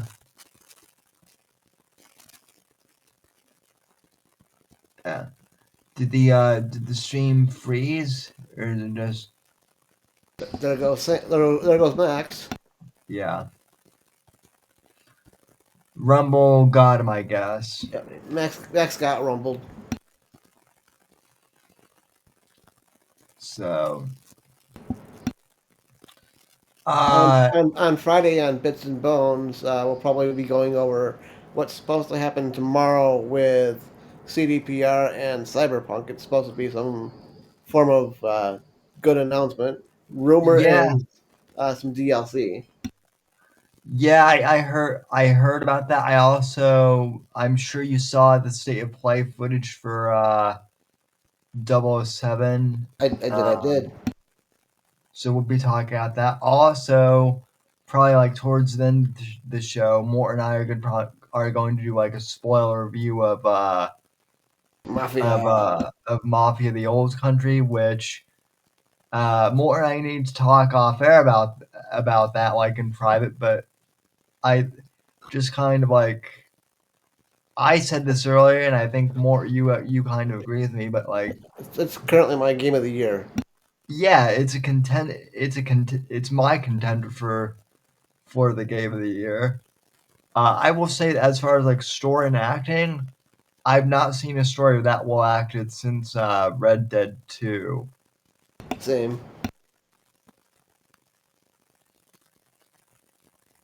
But although the Mafia Definitive Edition remake was pretty good too. But I mean, if you play the original Mafia, you know it's the same story. Right.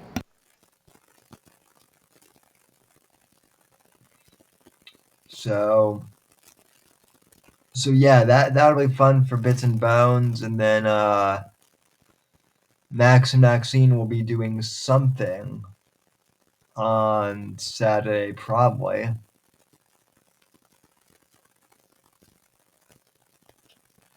So, and I think Max is trying to get back in here. I don't know, but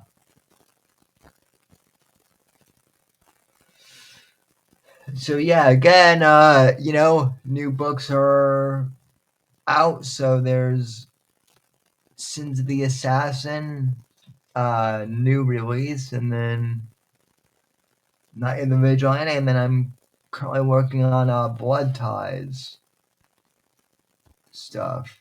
Nice. So I got kicked. Got rumbled.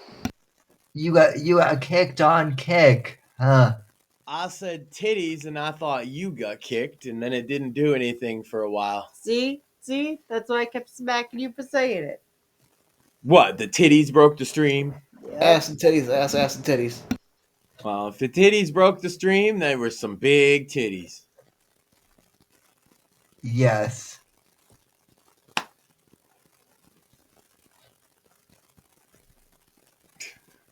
Was it worth it? Yeah.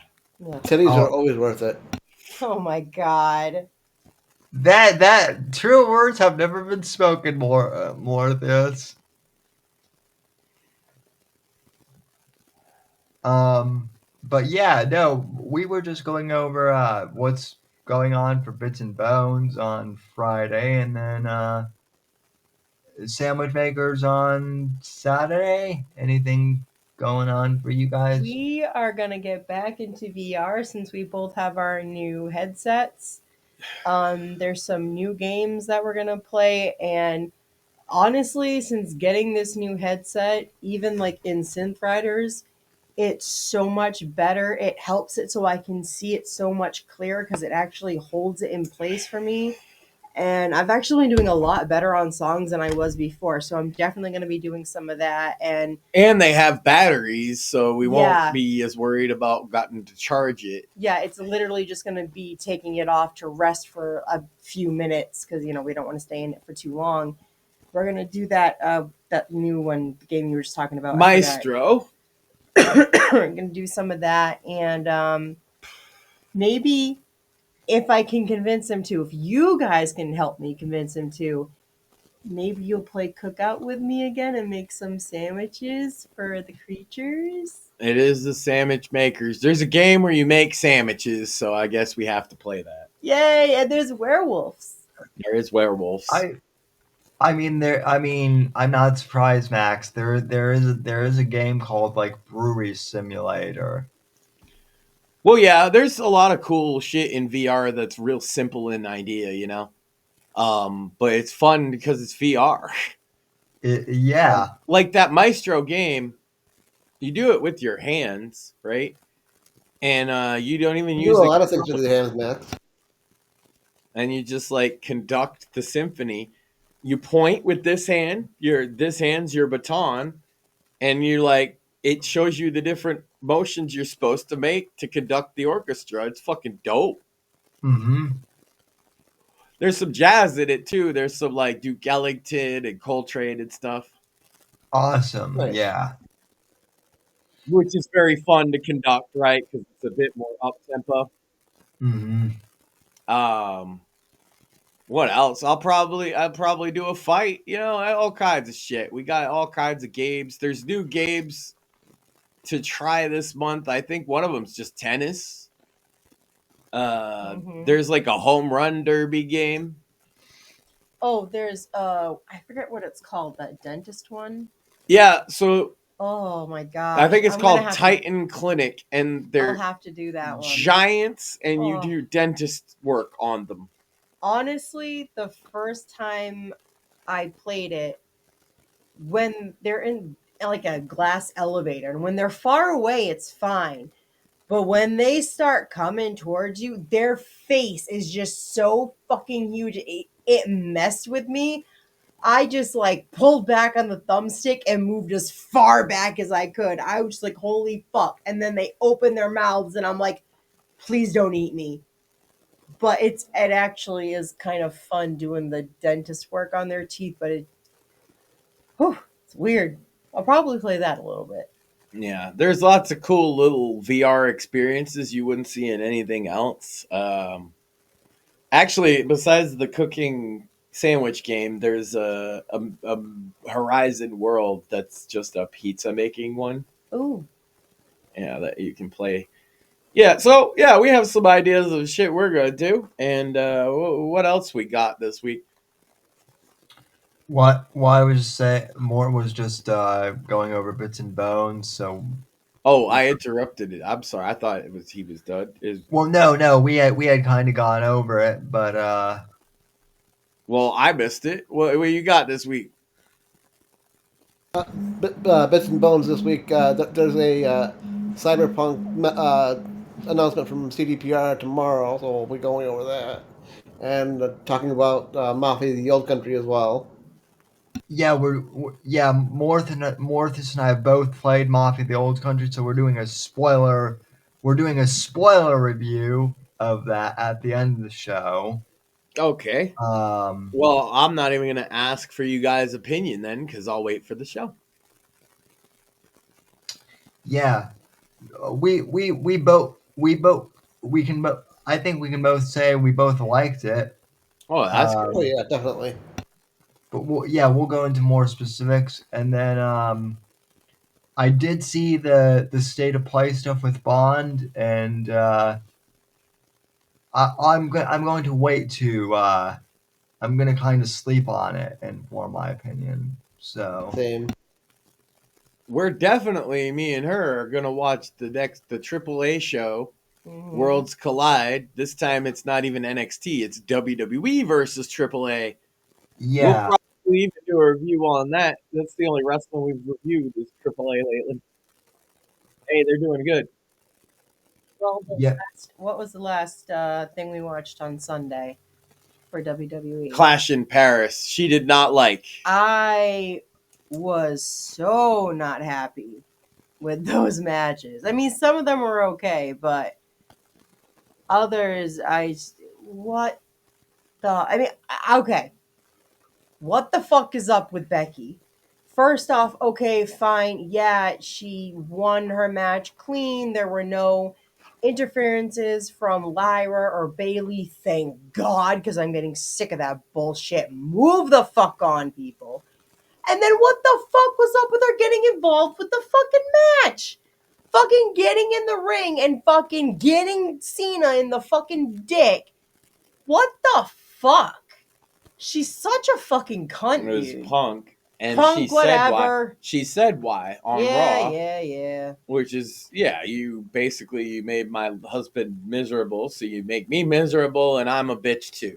Yeah, I'm sorry. Punk, Cena, so many fucking people. I get confused, dude. But anyway, so we weren't gonna do a review on that because No. she's got some negative vibes for it. But Plus, AAA, Stephanie didn't get to have her match because congratulations to Naomi and Jimmy because they are pregnant and expecting a baby. That's awesome. But Naomi had to vacate her title. So Stephanie no longer had anybody to who wrestle. won? Stephanie Vicker, who won the Evolution Battle Royal, was Yep. supposed to get a championship match at Clash in Paris. And here's my thing: Tiffy wasn't working. What the fuck? Yeah. But Right. obviously they didn't want to give it. Now she has a match against Io Sky. Yeah. But unfortunately, that match is only going to be on what is it now? WrestlePalooza, which is on ESPN. You guys heard about this? The pay-per-views are going to a much more expensive service. That's yeah, $30. Fuck that. Yeah, so I'm getting a VPN like Stephanie McMahon said on her podcast. She did say to do that. And then I can just watch it with my Netflix subscription. And I'm not even going to hide that fact. That's just a fact. I'm not paying $30 for ESPN and UFC and all this shit. Yeah, fuck that. I don't want it. So anyway, but AAA Worlds Collide, I believe, is going to be on either just YouTube or maybe Peacock. And so we're definitely going to watch that because we've been really enjoying the work down in AAA, including, sadly, won't be there, the work of Del Rio and Macias and some of these other guys that he's working with. And that whole thing, because Del Rio in American audiences is like a pariah, and I get that. But he's one of the hottest angles in fucking Mexico. That's why they've been doing Vikingo, which I don't like because I like Vikingo. But basically, if you see them boo Vikingo, understand that to Mexico, it's like when Roman Reigns got pushed down your throat. That's how they feel about him. That's why they boo the shit out of him. It's not because he ain't talented. It's not because he ain't good. It's because they're sick of him. He was champion for like 3 years. yeah. And then WWE picked him over Del Rio, and the crowd kind of revolted a little bit. Yeah, I got that and how that can be. But he'll be facing Dominic Mysterio for the Mega AAA Championship. Reina de Luchadores, King of the Luchadors. Yeah, and oh my god, which one is fucking with him right now? With Dom. Is it fucking AJ? Yeah, AJ. If fucking AJ gets involved again, I'm gonna be pissed. Well, because he got involved at the last one and it fucked Dom over because he would have fucking won then. that's true. And hey, Dom enlisted the services of the greatest luchador of all time, El Grande Americano, and it paid off on Raw. I do hate that part. What? He helped Dom win? What a great guy. Because I hate large coffee. That's what that means, by the way. I enjoy coffee. You'll never find me getting a medium or a small. Grande. Americano.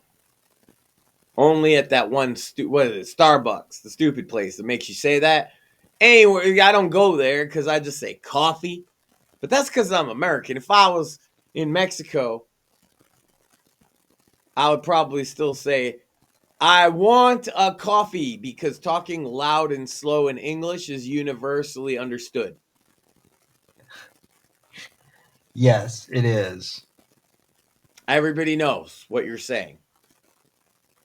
If you just do it real slow and like really irritated with everyone. I don't travel often. I mean, to be fair, I don't really travel often outside the States either. So yeah, like I went to not France, but like mini France up in Canada one time, and they were all telling me to say some shit in French, and I just decided I would speak louder and slower in English because clearly they're just deaf and stupid. And turns out, Sam, that worked. yeah, I was gonna say They probably all would, actually do speak English. They just don't want to speak it to you unless you treat them like an asshole. And they had all the English words for me then, Sam. Oh yeah, Motherfucker, all of them.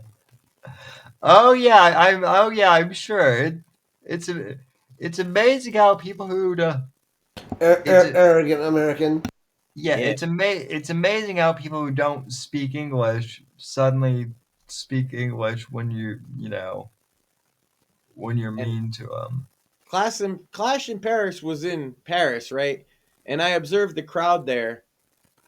And although it's been my catchphrase as of lately, there's nothing to apologize to the French for. They're awful. Yeah. Yeah. So anyway, what else we got? All right, Triple Mania would be great. Mm-hmm. I'm sure there will be puppets. It'll be awesome. Oh my god. Demonito. We have to see Demonito again. Oh my god, they're actually selling the puppets. I so wish I could get one. God damn Finn for making me like him again, because I absolutely love Bro, and then Demonito. Judgment Day went over like baby faces on Raw. What is even happening? Roxanne tapped. Oh, Liv is gonna hurt her when she come back. Yeah, everything's changed since Liv left. Yeah. They're all baby faces now. Liv She's it- gonna come back like, you fucking bitch. She is gonna come back like fucking Maleficent and just fucking annihilate all of them, except for maybe Dom. Because you're right, he has been being a good boy. He's been nowhere near Roxanne at any chance he's given. He goes off on it. He doesn't have anybody come out for his matches no more except Grande. Dom's been a good boy. Mm-hmm. Mm-hmm. Anyway, what else we got, Sam? Not much. Just I had Grayson Sullivan on the Monday podcast this past week, so again, check that out. That's on the new Whitfield Report Reloaded YouTube's channel. there. He's moving on up in the world. Yeah, for now we're still gonna stream over here and whatnot because baby steps with YouTube. We don't You mean you're not going to put the show where I've said fag, retard, and every other fucking thing in the world up on YouTube? I am shocked, Sam. Shocked and appalled. I mean, I'd like to, but clearly they're not grown up enough to, like, you know, handle. Yeah. And I'm not grown up enough to stop saying stupid shit. No, you're. We should never grow up enough. No, you're fine. They just need to grow up and like realize that they don't need to content police everyone. They need to put on their big boy panties. Well, it's like Roblox. It's like you don't need to content police everybody, just the pedos. And they're like, oh my God, this is way too hard. You know, actually, instead of that, let's make shit to enable them. That'll work for you all parents out there, right? Well, that's kind of, I feel like, what YouTube just went overboard with, like, you know, censorship and whatnot. They were like, no way. They were like, yeah, we know we have to deal with, like, you know, Elsa and Spider-Man, like, having sex and whatnot in videos. So let's just ban all videos that, like, even mildly controversial. Punish everybody except corporate fuckers. Yeah. Once the podcast gay pornography gets up on there, that won't get banned ever. You're Ow! You made me break a nail, you asshole. You suck. She was the one who slapped him, and she said, ow. That's like a new move. Yes. She broke a nail, that's why. Do you have, like, a replacement? And of course it's Max's fault. Okay, well, she got a replacement, so it's not all is lost. That's good. But, yeah, so everything's going good. We appreciate you for tuning in, and I'll have a guest on Monday, and we will talk to you later. So, take care, and see you on Friday. Yep, see you on Friday. Yeah, see. The right to offend is not some pesky little part of freedom of speech that we have to put up with. It is the heart and soul and lungs of freedom of speech. It is the coursing lifeblood of human progress. It is the instigator of liberty and modernity and science and understanding. What a laughing stock today's student leaders are, that they can so casually dismiss the right to be offensive without realizing that their lovely, enlightened lives are the gift of individuals who gave offense. Offensiveness is not just something we have to begrudgingly accept. Offensiveness is the motor of human progress. Thank you for watching the Whitfield Report live on the Right to Offend Media Network. Make sure to check out Sam's books on Amazon, Audible, and Kindle. You can follow Sam on X at SamW_NGC and the Right to Offend Media Network at RTO Media. Like, comment, subscribe, and share with your friends. And until next time, God bless, God save this great nation. God, freedom, legacy, in that order.